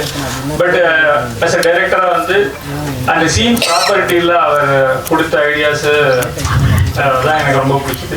இங்கே போட்ட செட்டு நல்லா இருந்தது, பட் அதை தாண்டி ஒரு உண்டி வேணும், இல்லைன்னா வந்து அவர் சேமிக்கிறதுக்கு ஷார்ஜாவில் சேமிச்சா எப்படி இருக்கும், இல்லை அவரோட பட்டம் எப்படி இருக்கணும், அவருடைய சைக்கிள் எப்படி இருக்கணும், இந்த மாதிரியான விஷயங்களுக்கு அவர் ஒரு கூலிங் கிளாஸ் எல்லா விஷயத்துலையும் அவருடைய செலெக்ஷனும் அதை அவர் மெயின்டைன் பண்ணி அது ஒரு கேரக்டராக அந்த படத்தில் வந்து இருக்குன்றதுக்கு என்னுடைய மிகப்பெரிய நன்றியை தெரிவித்துக்கிறேன். அதுக்கு பிறகு எங்கள் டீமில் வந்து ஆக்சுவலாக எனக்கு ரொம்ப டிஃபிகல்ட்டாக ஒர்க் பண்ணக்கூடியது இந்த நிறைய நாள் பழக்கமாக இருக்கக்கூடிய கேமராமேன்ஸு, மியூசிக் டைரக்டர்ஸ். ஏன்னா யாருமே மோஸ்ட்லி என் பேச்சை கேட்க மாட்டாங்க. எல்லாருமே வந்து அந்த உரிமையை எடுத்துக்கிட்டாங்க. கேட்க மாட்டாங்கன்றதுக்கு முக்கியமான காரணம் இந்த படம் இப்படியும் பண்ணலாம் சார் அப்படின்னு அவங்களுடைய ஒரு இடத்துல இருந்தால் கூட ஒரு பண்ணலான்ற ஒரு பர்ஸ்பெக்டிவ், ஒரு ஆங்கிள் எனக்கு பல இடங்களில் காட்டியிருக்காங்க. அது எனக்கு பலவிதமான ஃபுட்டேஜஸையும் ஆப்ஷன்ஸையும் எனக்கு வந்து எடிட் டேபிளில் கொடுத்துது. ஆனால் அந்த எடிட் டேபிளில் எந்த அளவில் எல்லாருடைய கான்ட்ரிபியூஷனையும் எப்படி நம்ம மிக்ஸ் பண்ணால் அது வந்து கரெக்டான ஒரு மீட்டரில் அந்த படம் இருக்கிறதுக்கான வாய்ப்பு இருக்குன்றத ஜெகன் அந்த தினேஷோட கான்ட்ரிபியூஷன் மிகப்பெரிய அளவில் இந்த படத்தில் ஹெல்ப் பண்ணியிருக்கு. அதே போல் மேனேஜர் மணி அவர் வந்து அவர்கிட்டே நான் நிறைய விஷயங்கள் கற்றுக்கிட்டேன். ஏன்னா படம் ரொம்ப நாள் கழிச்சு ஆரம்பிக்கிறோன்றதுனால அந்த சினிமாவை பற்றின சில என்னென்னலாம் தப்புகள் நடக்கும்னு வாய்ப்பு இருக்கும் அப்படின்னும் போது அவர் ஒரு கருத்து சொன்னார். அது சார் ஒரே ஒரு கன்ஃபியூஷன் தான் சார் ஒரு ப்ரொடக்ஷனில். உங்கள் camera team, direction team, co director, plan சொல்கிறவங்க, நீங்கள் 3 பேர் சிங்கில் இருந்துட்டீங்கன்னா எங்கேயுமே பட்ஜெட் மீறாது, கரெக்டாக போயிடும் சார்ன்ற ஒரு சின்ன ஒரு விஷயத்த சொன்னார். அவருடைய அந்த கருத்து எனக்கு கடைசி வரைக்கும் நிறைய இடங்கள்ல ஹெல்ப் பண்ணியிருக்கு. எப்போ எங்கே கன்ஃபியூஷன் வந்தாலும் இங்கே ஏதாவது ஒரு அந்த ஒரு இடத்துல ஒரு லாக் இருக்கும். ஸோ அந்த மாதிரி அவர் பார்க்குறதுக்கு அவ்வளோவா ஸ்பாட்டில் வந்து சுற்றிட்டே இருப்பார். பட் அவருக்கு எங்கே பிரச்சனை அடுத்து எப்போ வரும்ன்றது ஒரு 2 ஸ்டெப் முன்னாடியே தெரிகிற அளவுக்கான ஒரு பர்சன் மணி. அவருடைய கான்ட்ரிபியூஷன் இந்த படத்துக்கு பட்ஜெட்டில் இருந்ததுக்கான காரணமும் அவர் தான். அண்ட்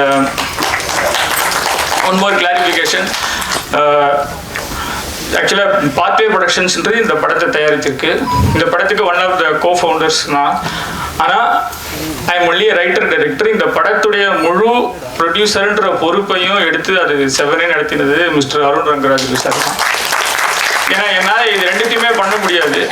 ஒன்றே என்ன, நீங்கள் ட்ரெய்லரில் கூட பார்த்துருப்பீங்க, அவங்க வந்து எடிட்டர்ஸ் வேணுன்ட்டே போட்டிருக்காங்கன்னு தான் எனக்கு சொல்லணும். என்ன டைலாக் வரும், நான் கேட்ட உடனே கொடுத்துட்டே இருப்பாரு அப்படின்ற ஒரு டைலாக் வரும். வந்த உடனே ப்ரொடியூசர்னு போட்டிருப்பாங்க. ஆக்சுவலி அது உண்மை இல்லை. எது கொடுக்கனாலும் அவர் கேள்வி கேட்டுட்டு தான் கொடுப்பாரு. ஆனால் என்ன, அவர் வந்து அவ்வளோ தமிழ் சினிமாவும் பார்க்க மாட்டார், ஒன்லி ஹாலிவுட் படமாகவே பார்த்துட்டு இருப்பார், இல்லை மேக்ஸிமம் கொரியன் லெவலுக்கு வருவார். ஸோ அவருக்கு புரிய வைக்கிறது கஷ்டம். ஸோ அங்கே தான் என்னுடைய நண்பர் ஸ்ரீ சரவணன், அவருக்கு கேமரா எல்லாம் தெரியுன்றதுனால ஒரு டிஓபி எனக்காக இந்த படத்துக்கு கிரியேட்டிவ் ப்ரொடியூசராக வந்து ஒரு மிகப்பெரிய ஒரு ப்ளஸ். ஏன்னா இது செலவு பண்ணலாமா வேணாமா அப்படின்னு யூஸ்வலாக ப்ரொடியூசர் சைடில் சொல்லும்போது அவங்களுக்கு மேபி அது டெக்னிக்கலாக எப்படி வரும்ன்றது தெரியாமல் இருக்கிறதுனால அதை பட்ஜெட் ரீதியில் பார்ப்பாங்க. பட் ஆனால் ஒரு இது எங்கே செலவு பண்ண போகிறோம், இதனால ஃப்ரேமில் எப்படி ரிஃப்ளெக்ட் ஆகுன்ற ஒரு புரிதலை அவங்களோட டிஸ்கஷன் மூலியமாக இந்த படத்தில் வந்து எக்ஸிக்யூட் பண்ணதை நல்ல நிறைய இடங்கள்ல படத்துக்கு லாபமும் இருக்குது, ஃப்ரேமுக்கு பெட்டராகவும் இருக்குது. லாஸ்ட்டாக நிக்கில் சார், என்னோட ஃபஸ்ட்டு படத்தில் யாருமே தெரியாத ஒரு புதுமுகங்கள். அந்த படத்துக்கு ஒரு நாள் யாரோ சொன்னாங்க, நிக்கில் சார் நீங்கள் போய் பாருங்கள், உங்கள் படம் ரிலீஸ் ஆக ஏதாவது சொல்லுவார் ஐடியான்னு. நான் போய் ட்ரெய்லர் காட்டினேன், நான் இங்கே ஆடியோ லான்ச் பண்ணால் சொல்லுங்கள் நான் பண்ணுறேன்னு. ஸோ அதுக்கப்புறம் 10 வருஷம் கழிச்சு இந்த படம் பண்ணும்போது நிக்கில் சார் தான் இன்னைக்கு ஒரு சப்போர்ட்டாக இருக்கார் இந்த படத்துக்கு. அவருக்கு என்னுடைய மனமார்ந்த நன்றிகள். ஸோ யார் என்ன லெவலில் இருந்தாலும் அந்த ரிசப்ஷன் அவர்கிட்ட ஒரே மாதிரி தான் இருக்குன்றது தான் எனக்கு ரொம்ப ஆச்சரியமான விஷயம். லாஸ்ட்டாக என்னோட AD team, co director Mara, associate director Saravanan, Vignesh, Prem, அப்புறம் assistant director Sridhar, Kanishka Sivan, Siva, Naresh, Ramal Prabhu, Hariharan Sudhan, Arun Babu, Nithyanandan. So இவங்க எல்லாருமே அவங்களுடைய படைப்போட இந்த மேடைக்கு சீக்கிரமே வரணுன்றது என்னுடைய வாழ்த்துக்கள். கடைசியாக ஒரே ஒரு வேண்டுகோள் இறைவனிடம் எனக்கு என்னன்னா, இந்த படத்தை பார்ப்பவர்களுக்கும் இந்த படத்தோட ஏதாவது ஒரு விதத்தில் தொடர்புடையவர்கள் எல்லாருக்கும் ஏதோ ஒரு விதத்தில் நம்ம ஒரு சின்னதாக ஒரு கடனோ இல்லை ஏதோ ஒரு இஎம்ஐயோ ஏதோ ஒரு காரணத்தினால நம்ம ஆக்சுவலாக என்ன பண்ணணும்னு நினைக்கிறோமோ அதை பண்ண முடியாத ஒரு சூழ்நிலை மாட்டிருக்கோம்.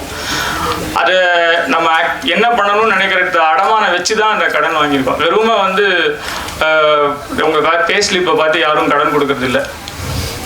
நீங்கள் இன்னைக்கு நம்ம வாங்குற எல்லா கடனுக்கும் வேற ஏதோ ஒரு விதத்திலேயே குடும்பம் மூலியமாவோ இல்லை நான் பண்ண வேண்டிய விஷயத்த பண்ண முடியாமல் இருக்க காரணத்தினால தான் நம்ம இந்த ஒரு சூழலில் சிக்கியிருக்கோம்.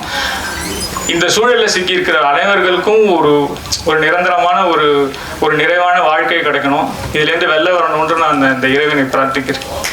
நன்றி, வணக்கம்.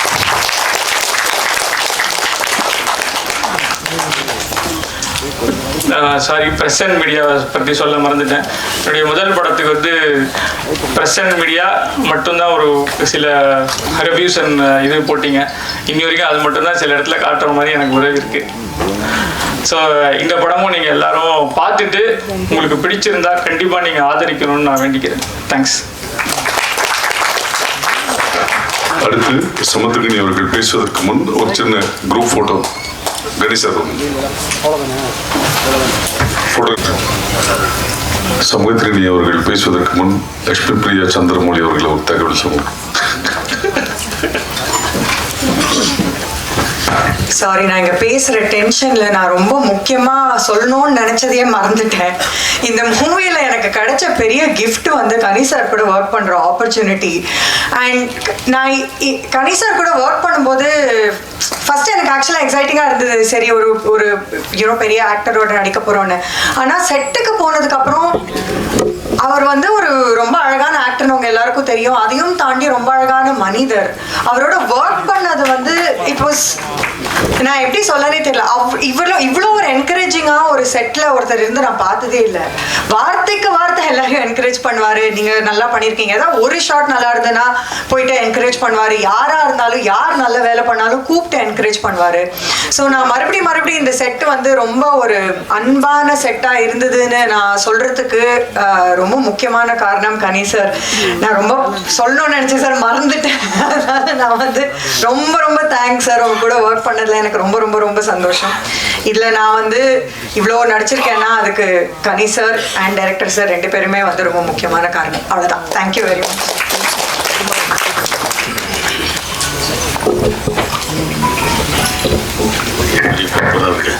இறைவனுக்கு நன்றி. இந்த அசிஸ்டன்ட் டைரக்டர் லிஸ்ட்லாம் சொன்னாங்களே, எல்லாரும் ஒரு வாட்டி மேலே வாங்கலாம். வாங்க,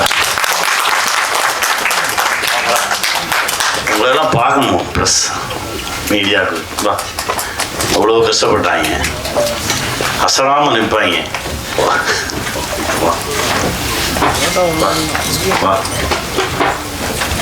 ஆடா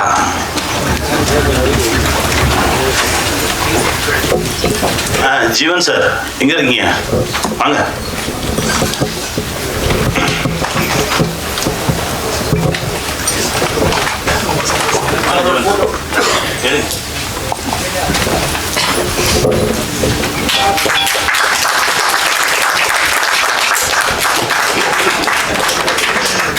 கேமரா அசிஸ்டன்ட் சார் இருக்கீங்க? அப்ப அவங்க கேமராமேன் கூப்பிடாருப்பா, வாங்க பாட்டுக்குன்னு. வாடா, மேல வாடா.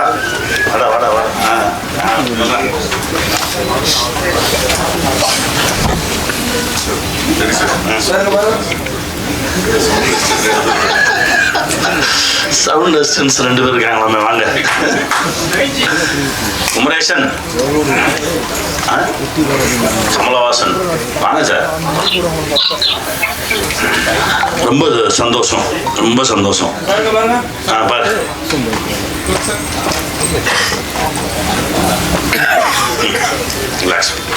ரொம்ப மகிழ்ச்சி. இந்த திரைப்படத்தில் வேலை பார்த்தது ஒரு பெரிய அருள் அப்படின்னு நான் சொல்லுவேன். என் நண்பன் ஸ்ரீராம் மூலமாக என்கிட்ட வந்துச்சு இந்த ஸ்கிரிப்ட். ஒரு கதையை படிக்கும் போதே தெரிஞ்சிடலாம் அந்த கதையை எழுதினவரோட மனநிலை என்னன்னு தெரியும். அந்த மனசு தான் ராம் சக்கரியை என்கிட்ட கொண்டு வந்துச்சு. ரொம்ப சந்தோஷமாக இருந்தது. இதுதானே சொல்ல நினைக்கிறீங்க, வாங்க சேர்ந்து சொல்லுவோம் அப்படின்னு சொல்லி ஆரம்பித்தோம் இந்த பயணம். இப்போது என் வாழ்க்கையில் ரொம்ப ஒரு முக்கியமான இடத்துல நண்பனாக வந்து நிற்கிறாரு இயக்குனர் ராம் சக்கரி. ரொம்ப நன்றி. நான் இந்த மாதிரி மனுஷங்களை பார்க்குறது ரொம்ப அரிது. இவங்களெல்லாம் பத்திரமா பாதுகாத்து வச்சுக்கணும். ஏன்னா நிறைய உண்மையோடையும் நிறைய எளிமையோடையும் நம்மளால் அந்த சமூகத்துக்கு ஏதாவது ஒரு பங்கு இருந்துடணும், எல்லாரும் நல்லா இருக்கணும் அப்படின்னு நினைக்கிறவங்க ரொம்ப குறைவு. அப்படி இருக்கிறவங்களால தான் அந்த உலகமே இயங்குதுன்னு நான் நினைக்கிறேன். நன்றி சார், நன்றி. வாழ்க. இந்த படத்தில் என்னோடு நடித்த எல்லாருமே, ஏன்னா அவர் வந்து எப்படின்னா எனக்கு அவருக்கு எப்படி சிங்க் ஆச்சு நான் நினைக்கிறேன் அப்படின்னா, நான் எதையுமே யோசிக்கவே மாட்டேன். நான் டக்குன்னு முன்னாடி கால் எடுத்து வச்சிருவேன். ஆனால் அவர் நிறைய யோசிப்பார். எனக்கு அவர் அப்படியே ஆப்போசிட். அவர் இந்த படத்தில் ஒருத்தர் செலக்ட் பண்ணியிருக்காங்க அப்படின்னா அவ்வளோ ஆழமாக யோசிச்சு அதுக்கு ஒரு 4 ஆப்ஷன் பார்த்து அதில் ஒரு ஆப்ஷனை கண்டுபிடிச்சு ரொம்ப க்ளீனாக கொண்டு வந்து நிறுத்தியிருப்பார். அதனால தான் இந்த படத்தில் அவ்வளோ பேரும் அவ்வளோ அழகாக நடிச்சிருந்தாங்க. எல்லோருக்கும் என்னுடைய மனமார்ந்த நன்றி, வாழ்த்துக்கள். கோதண்டம் சார், நீங்கள் சொன்னது முதல்ல புரிஞ்சது. அப்புறம் எதையோ ஆண்களை தூக்கிட்டு பெண்களை குறைச்சிட்டோம்ன்ற பதட்டத்தில் வேற ஒன்று சொல்லி மொத்தத்தையும் எனக்கு என்ன சொன்னீங்கன்னு உங்களுக்கு கடைசி சரி ஏதோ சொல்லியாச்சு. ஆனால் அவங்க மனசு புரிஞ்சது. வாழ்த்துக்கள். எல்லோருக்கும் என்னுடைய மனமார்ந்த நன்றி. என் தம்பி கேமராமேன் ஒருத்தர் நமக்கு ரொம்ப பிடிச்சாதான் அவங்கள பார்த்து சத்தம் போடுவோம். முதல் நாளோ 2வது நாளோ சத்தம் போட்டேன். நான் மனசு கேட்கல. திரும்ப கேரன் கூப்பிட்டு அந்த தோளை கை போட்டு ரொம்ப நல்லா வர வேண்டிய வேண்டாம், என்னமோ ஒன்று நடக்குது, அது சரி பண்ணிக்கும் அப்படின்னு சொல்லி ஒரு 5 நிமிஷம் பேசினேன். அதற்கு பிறகு ரொம்ப ரொம்ப சரியாக போயிடுச்சு. கடைசி நான் படம் பார்த்தோன்னே ரொம்ப வியந்துட்டேன். படம் பார்த்தோன்னே அந்த லென்சிங் சென்ஸ், அது எங்கள் டைரக்டர் அடிக்கடி சொல்லுவார், எந்த இடத்துல எந்த லென்ஸை பயன்படுத்தணுன்றது ஒரு கேமராமேனுக்கு தானே தெரியும், அவன் தான் சரியான கேமராமேன் அப்படின்னு சொல்லுவார். ரொம்ப அழகாக பயன்படுத்தியிருந்தார். நான் படம் பார்த்த உடனே முதல்ல கூப்பிட்டேன், வாழ்க்கை இன்னும் பெரிய இடம் இருக்குது உனக்கு சினிமாவில், வாழ்த்துக்கள் வாழ்த்துக்கள். டெக்னீஷியன்ஸ் எல்லாருமே சங்கர் சூப்பராக பண்ணார். நான் அந்த படம் ஷூட்டிங் போயிட்டு இருக்கும்போது நான் ஸ்கூல் பஸ்ஸுக்காக ஒரு 4-5 பஸ்ஸை வச்சு ஒரு ஆக்சிடென்ட் சீக்வன்ஸ் எடுக்க போகிறேன்டா தம்பி, இது எப்படி எனக்கு டிசைன் பண்ணணும்னு தெரியல அப்படின்னு சொல்லி கேட்டுட்டு இருக்கும்போது எனக்காக போய் 4 பஸ் வாங்கிட்டு வந்து கொடுத்தேன். பஸ்ஸுனா இந்த பஸ் குட்டி பஸ் வாங்கிட்டு வந்து கொடுத்து இதை வச்சு பண்ணுங்கண்ணே இப்படி பண்ணுங்கண்ணேன்னு சொல்லி எனக்கு கொடுத்தான். அந்த மாதிரி ஒரு அற்புதமான ஒரு உழைப்பாளி. இது பண்ணுவோமா அது பண்ணுவோமா அப்படி இப்படின்னு தேடிக்கிட்டே இருக்கக்கூடிய ஒரு உழைப்பாளி மியூசிக் டைரக்டர் சார். உங்களுடைய மனசு ரொம்ப பெரிய மனசு சார். அதான் கேட்டேன், என்னங்க அப்படின்னா, இல்லை என் பேர் போட வேண்டாம், கம்பெனி பேர் போடுவோம், இதில் என் உழைப்பு மட்டும் இல்லையே, இதில் கிட்டத்தட்ட 100கணக்கான பேரோட உழைப்பு இருக்கு, இது எல்லாருக்கும் பொதுவானது, இதில் கிடைக்கிற விஷயத்தெல்லாம் எல்லாருக்கும் கொடுப்போம் அப்படின்ற ஒரு மனசு இருக்குல்ல, அந்த மனசுக்கே வேற ஒரு பலம் கிடைக்கும் சார். வாழ்த்துக்கள். அப்புறம் எடிட்டர் சார், உங்களை நேற்று ஐயா படம் பார்த்துட்டு ரொம்ப நேரம் சொல்லிகிட்டே இருந்தார், யார் எடிட்டர்னு உங்களை பற்றி ரொம்ப நேரம் பேசிகிட்டே இருந்தார். அப்புறம் மாஸ்டர், நான் என்னமோ பெரிய பிரேக் டான்ஸ் ஆடுற மாதிரி பேசுகிறீங்க, ஏதோ ஆட்டோன்ற பேரில் என்னமோ ஒன்று பண்ணிட்டு இருந்தேன், அது வந்து சேர்ந்துருச்சு. ரொம்ப தேங்க்ஸ் மாஸ்டர், என்னையும் வந்து ஆட வச்சுட்டீங்க, ரொம்ப மகிழ்ச்சி மாஸ்டர், தேங்க்யூ. காஸ்டியூம்ஸ் மேடம் நல்லா இருந்தது, உண்மையிலே நல்லா பண்ணியிருந்தீங்க, தேங்க்யூ. என் மயன் சூப்பரா கலக்கிறடா. எங்கள் எல்லாத்தையும் விட அவங்க தான் வந்து சப்ஸ்கிரைபர்ஸ் ஜாஸ்தி, வியூவர்ஸ் ஜாஸ்தி, நாங்களாம் குறைவு, குட்டி புலி அப்படின்னா தேசத்துக்கே தெரியும். இன்னும் நல்லா அவனுடைய எனர்ஜிக்கு என்ன கடலில் தூக்கி போடவா போடு அப்படின்றான். அப்போ அதுக்கப்புறம் தான் ஏதே எப்படா வந்துடுவேன், நான் வந்துடுவேன், நீங்கள் தான் இருக்கீங்கல்ல, என்னை தூக்கி போடுங்க அப்படின்னு சொல்லி அவ்வளவு எனர்ஜியா, ஏன்னா நம்ம ஊருக்காரன், அதனால அந்த எனர்ஜி ரொம்ப சந்தோஷமா இருந்தது. அற்புதமா வேலை பார்த்தோம். தேங்க்யூ. எல்லோருக்கும் என்னுடைய மனமார்ந்த நன்றி. ஸ்ரீ சரவணன் ரொம்ப நல்லவன், வாழ்த்துக்கள் சரவணா, அழகுடா. ஒரு 2003-2004 நாங்கள் ஒர்க் பண்ணிட்டு இருந்த காலகட்டம் தான் இங்கே ஒரு சரவணா இருக்கான், நிகில் நண்பர், அப்புறம் செந்தமிழன் அப்படின்னு சொல்லி ஒரு நண்பர். கேவி சாரோட பட்டறையில் வேலை பார்த்துட்டு இருக்கோம். எல்லாரும் எழுதுவாங்க, வேலை செய்வாங்க. ஆனால் செந்தமிழனோட எழுத்துக்கு ஒரு மிகப்பெரிய ஃபேன். மைக்ரோ தொடர்கள், மேக்ரோ சிந்தனைகள்னு ஒன்று போயிட்டு இருக்கும். செந்தமிழன் எழுதுவாரா அப்படின்னு காத்துட்டு இருந்த கதைகள்லாம் நிறைய இருக்கு.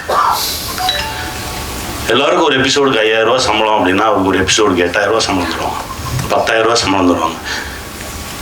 அவனை எழுத சொல்றா அப்படிம்பாரு கைலாசம் சார். அவ்வளவு தரமான ஒரு எழுத்தாளர், அவ்வளவு தரமான ஒரு படைப்பாளி. திடீர்னு ஒரு நாள் என்கிட்ட வர்றாரு, கனி நான் இங்கேருந்து கிளம்புறேன், எங்கே போவீங்க? இல்லை போகிறேன், இங்கேருந்து கிளம்புறேன், எனக்கு இந்த இடம் எனக்கு ஒவ்வொரு என்னால் அந்த இடத்துக்கு பொருந்த முடியல, மூச்செல்லாம் அடைக்கிற மாதிரி இருக்கு, படுத்தா தூக்கம் வர மாட்டேங்குது, நெஞ்சு அடைக்குது, டாக்டர்கிட்ட போகிறோம், உனக்கு ஒன்றுமே இல்லைன்றாங்க. அப்புறம் ஏன் எனக்கு இந்த இடம் பொருந்தலை? ஸோ பொருந்தாத ஒரு இடத்துல பொருந்தாத ஒரு வேலையை பார்த்துட்டு நான் இருக்கேன்னு எனக்கு தோணுது, அதனால் கிளம்புறேன் அப்படின்னு சொல்லிட்டு அந்த நண்பர் கிளம்பி போயிட்டார். கிளம்பி போனதுக்கப்புறம் அந்த நண்பர் கொஞ்ச நாள் நினச்சிக்கிட்டு இருந்தோம், அதுக்கப்புறம் மறந்துட்டோம். கிட்டத்தட்ட ஒரு 18 ஆண்டுகளுக்கு பிறகு இப்போ ஒரு கோவிட் முடிஞ்ச டைம், கோவிட் முடிஞ்சு படப்பிடிப்பு நடந்துட்டுருக்கு. கும்பகோணத்தில் ஒரு நண்பரை சந்திக்கிறேன். அப்போ சொல்கிறார், கனி இந்த கோவிடுக்கு ஊசி போட்டதுக்கப்புறம் எந்த மருந்தும் வேலை செய்ய மாட்டேங்குது, காய்ச்சல் வந்தால் காய்ச்சல் இருந்துக்கிட்டே இருக்குது, வயிற்று வலினா இருந்துக்கிட்டே இருக்குது, எதுவுமே வேலை செய்ய மாட்டேங்குது, நம்ம உடம்புக்குள்ளே என்னத்தையும் அனுப்பிச்சி விட்டாங்க, என்ன பண்ணுறதுன்னே தெரியல, கொஞ்சம் சிக்கல்கள் இருந்தது. அப்போ ஆசான்னு ஒருத்தரை போய் சந்தித்தேன். இவர் பேரை சொல்லலை, ஆசான்னே சொல்கிறாங்க. ஆசானை சந்தித்தேன். இந்த மாதிரி பிரச்சனையாக இருக்குது, எந்த மருத்துவமுமே வேலை செய்ய மாட்டேங்குது அப்படின்னு. அப்போ அவர் என்கிட்ட கேட்டார், கடைசியாக எப்போ செருப்பு இல்லாமல் நடந்தீங்கன்னு கேட்டார். நான் நடந்தே ரொம்ப நாள் ஆச்சு. நடங்க, மழை பெஞ்சா நனைங்க, வெயில் அடித்தா காய்ங்க, செருப்பு இல்லாமல் நடங்க, பசிச்சா சாப்பிடுங்க, இதுதான் வைத்தியமா? ஆமாம், இதுதான் வைத்தியம், போங்கன்ட்டார். இந்த பிரபஞ்சத்தோடு நீ தொடர்பில் இரு, பிரபஞ்சம் உன்னை காக்கும் அப்படின்னு சொல்லி அனுப்பிச்சிட்டாரு. ஒரு 6 மாதம் ஆச்சு. நான் அதை தொடர்ந்து செய்கிறேன். ஒரு 6 மாதம் கழித்து பார்த்தா என் உடம்புல இருந்த பிரச்சனைகள்லாம் கொஞ்சம் கொஞ்சமாக குறைய ஆரம்பிச்சுது. அதுலேருந்து நான் அவரை அடிக்கடி பார்க்க ஆரம்பிக்கிறேன், பேச ஆரம்பிக்கிறேன். அவரோடு இருந்தாலே எனக்கு ரொம்ப பாதுகாப்பாக இருக்க மாதிரி இருக்கு. எனக்கு ரொம்ப ஆச்சரியமாக இருந்தது. நான் உடனே அவரை பார்க்கணும், ஏன்னா நாளைக்கு எனக்கு படப்பிடிப்பு முடியுது. நான் இங்கேருந்து கிளம்பி போகும்போது எப்படியும் தஞ்சாவூர் வழியாக தானே போகணும், நான் அவரை பார்க்கணும். நீங்கள் கேளுங்க. அவர் என்கிட்ட சொன்னது நைட்டு ஒரு 9:45 10 மணி. நீ கேளுங்க, நான் நாளைக்கு கிளம்பி போகும்போது பார்த்துட்டு போயிரு. இல்லை இப்போல்லாம் ஃபோன் பண்ண முடியாது. அவரோட உனக்கு ஒரு இடம் பொருந்தும், நீ அந்த இடத்துல இருந்தால் சந்தோஷமா இருப்ப, உன் மனசு நல்லா இருக்கும், உடம்பு நல்லா இருக்கும், நீ கடன் இல்லாமல் இருப்ப, பிரச்சனைகள் இல்லாமல் இருப்ப, அந்த இடத்த தேடி போயிரு. பல பேர் நம்ம பார்த்துருக்கோம் தெரியுமா, ஒரு 2 வருஷம் நான் அந்த கஷ்டப்பட்டு இந்த வேலையை பார்ப்பேன், அதுக்கப்புறம் எனக்கு பிடிச்ச மாதிரி ஒரு வேலையை பார்ப்பேன்னு சொல்லுவாங்க. 2 வருஷம் கழிச்சு கேட்டாலும் அதே தான் சொல்லுவான், 20 வருஷம் கழிச்சு கேட்டாலும் அதே தான் சொல்லுவான். ஏன்னா அவனால் போகவே முடியாது, எல்லாத்தையும் அப்படியே வெட்டிட்டு கிளம்புனார். அப்போ உட்காந்து பேசுகிறோம், அவ்வளோ விஷயங்கள் பேசுகிறோம். அவர் ஒன்றும் இப்படி உட்கார்ந்துருக்காருன்றதுனால எதுவும் இல்லாதவர் நினச்சிடாதீங்க. அவர் மிகப்பெரிய செல்வந்தர். ஏன்னா அதை தான் நான் உங்களுக்கு சொல்லணும். ஏன்னா விட்டுட்டு போ அப்படின்னா போய் சும்மா உட்காந்துருக்க சொல்கிறானோன்னு மட்டும் நினச்சிடாதீங்க. பிடிச்ச வேலையை செய்யும்போது பல விஷயங்கள் நம்மளை தேடி ஒரு மிகப்பெரிய செல்வந்தர். ஆடு மாடுகள், சொந்தங்கள், ஆயிரக்கணக்கான சொந்தங்கள். அவர் சொன்னதை கேட்டு அவரை மாதிரியே இருக்கக்கூடிய மனிதர்கள் பல பேர், மிகப்பெரிய வேலைகள் இருந்தவங்களாம் நமக்கு பிடிக்காத ஒரு வேலையை செஞ்சுக்கிட்டு இருக்கோம், பிடிச்ச மாதிரி இருப்போம், சந்தோஷமா இருப்போம், வாழ்கிற வாழ்க்கையை மகிழ்ச்சியாக வாழ்வோம்னு சொல்லி திரும்பி வந்தவங்க தமிழ்நாடு பூரா அங்கங்கே இருக்காங்க, தேசம் முழுவதும் இருக்காங்க. அவர்கள் எல்லோரும் செல்வந்தர்களாக தான் இருக்காங்க. காலையில் ஜிம்முக்கு போயிருந்தேன். ஒருத்தர் வந்து சொன்னார், சார் நம்ம பிரைம் மினிஸ்டர் அடுத்த லாக்டவுனுக்கு ரெடி ஆகிக்குங்கன்னு சொன்னார், கவனிச்சிங்களா அப்படின்னாரு. ஆமாம் சொல்லுவார், என்ன செய்ய தயாராகணும் சார். என்ன சார் செய்கிறது? எனக்கு ஒரு சந்தோஷம். ஏன்னா எங்ககிட்ட நல்ல குடிநீர் இருக்குது, நல்ல காற்று இருக்குது, நல்ல உணவு இருக்குது. ஏன்னா நாங்கள் எல்லாருமே இந்த மாதிரி விஷயத்தை எதிர்நோக்காமல் தற்சார்பு வாழ்க்கைக்கு வந்தவர்கள். இந்த ஊர் திரும்பினவங்க எல்லாருமே தேசம் முழுவதும் இருக்காங்க. அதனால தான் சொல்ல முடிஞ்ச வரைக்கும் அடுத்தவர்களோடு நமக்கு இவங்களால தான் நம்ம லைஃப், இவங்கள வச்சு தான் நம்ம சாப்பிடணும் அப்படின்ற ஒரு நிலையை கொஞ்சம் கொஞ்சமாக குறைச்சிக்கிட்டு வந்து நம்ம தற்சார்புக்குள்ளே வந்துட்டோம் அப்படின்னா நம்ம தான் இந்த உலகின் ஆகச்சிறந்த செல்வந்தன், நம்ம இந்த உலகின் மிக சந்தோஷமானவன். இதை நிரூபிப்பது தான் இதை சொல்ல வந்தது தான் இந்த படைப்பு. இந்த படம் ஷூட்டிங்கில் இருக்கும்போது, துபாயில் இருக்கும்போது ரொம்ப எமோஷனலாக ஒரு சீன் போயிட்டு இருக்கும்போது நான் எங்கள் இயக்குனர்கிட்ட இது தானே சொல்ல வரீங்க அப்படின்னு சொல்லி ஐயா பேசின ஒரு ஆடியோ போட்டேன். அவர் அப்படியே எந்திரிச்சு, எனக்கு ஊருக்கு போனோடனே நான் அவரை பார்க்கணும் அப்படின்னாரு. கையை பிடிச்சி வாங்க கூட்டிகிட்டு போனேன். அதாவது காரைக்கால் அம்மையார் எழுதிய பாடல்கள், இறைவனை நோக்கி காரைக்கால் அம்மையார் எழுதிய பாடல்களை இப்போ நம்ம இஷ்டத்துக்கு டியூன் போட்டுக்கிறோம்ல, அது இல்லை. அவர்கள் என்ன மாத்திரையில் அதை டியூனா போட்டு இறைவனோடு தொடர்பு கொண்டார்கள் அப்படின்ற அந்த மாத்திரை அளவை வைத்து அப்படியே அந்த பாடல்களை இப்போ பாடிக்கிட்டு இருந்தாங்க. அந்த நிகழ்ச்சிக்கு நாங்கள் போனோம். அப்போ இயக்குனர் என்கிட்ட சொல்றாரு, எங்கேயோ ஒரு தேவலோகத்தில் இருக்கிற மாதிரி. ஏன்னா முழுக்க இரவு அந்த நிகழ்வு மட்டும் நடக்குது. 2 பேரும் அப்படியே ஒரு வேற ஒரு உலகத்தில் அப்படியே மிதந்தோம். பேசிட்டே போகலாம். என் நண்பனை இத்தனை ஆண்டுகளுக்கு அப்புறம் திரும்ப கண்டுபிடிச்சது, சந்திச்சது, இது கூட இறை அருள் தான் நான் நினைக்கிறேன். வந்தவொடனே சரவணனை பார்த்து கட்டி பிடிச்சி அவங்க மகிழ்ந்துக்கிட்டது அவ்வளோ சந்தோஷமாக இருந்தது. ஊர் திரும்பி வந்துருங்க, உங்களுக்கு பிடிச்ச இடத்துல இருங்க, சந்தோஷமா இருங்க அப்படின்னா எல்லாத்தையும் உதவி விட்டு ஓடுறது கிடையாது. நம்ம இப்போ இருக்கிறத விட இன்னும் செல்வ செழிப்போடு, அதாவது பணக்காரன் வேலை, செல்வந்தன் வேற. பணக்காரன் பிரச்சனையோடய இருப்பான், செல்வந்தன் ரொம்ப மகிழ்ச்சியாக இருப்பான். உங்களை எல்லாரும் செல்வந்தன் ஆக்குறதுக்கான ஒரு விஷயம் தான் இது. இந்த படைப்பில் நிறைய விஷயங்கள் பேசியிருக்கோம். ரொம்ப மகிழ்ச்சி. அதுவும் இந்த நிகழ்வுக்கு வந்து எப்போவுமே டைரக்டர் சொன்னார், சார் நான் வழக்கமாக என்ன செய்வேன், வாங்க இவங்களை கூப்பிடுவோம் சார், நம்ம வந்து செந்தமிழன் சார் கூப்பிடுவோம். அவர் வந்தால் எனக்கு ரொம்ப மகிழ்ச்சி. நிறைய வேலைகள் இப்போது ஏதோ நடந்திருக்கு.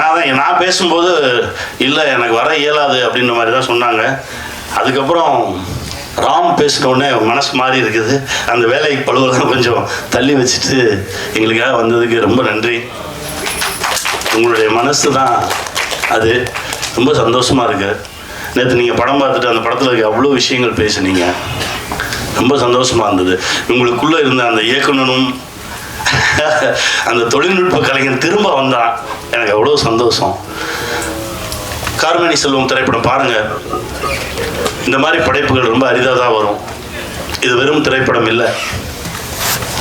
நாங்கள் இல்லாமல் போகலாம், ஆனால் அந்த படைப்பு இருக்கும், பேசிக்கிட்டே இருக்கும் உங்களோட. நிறைய சுமையை தூக்காதீங்க. இஎம்ஐன்ற பேரில் நிறைய சுமையை தூக்கணும்னா நம்ம நடக்கக்கூட முடியாது. அந்த சுமையை கொஞ்சம் கொஞ்சமாக இறக்கி விட்டுட்டு கைவீசி நடங்க, மகிழ்ச்சியாக இருங்க. வாழ்வோம், வெல்வோம். அனைவருக்கும் நன்றி, வணக்கம்.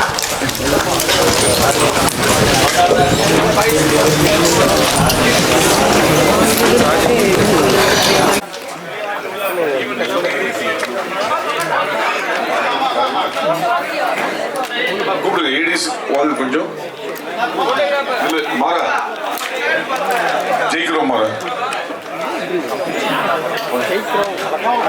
Photos okay. போட்டோ எடுத்து உட்காருமா.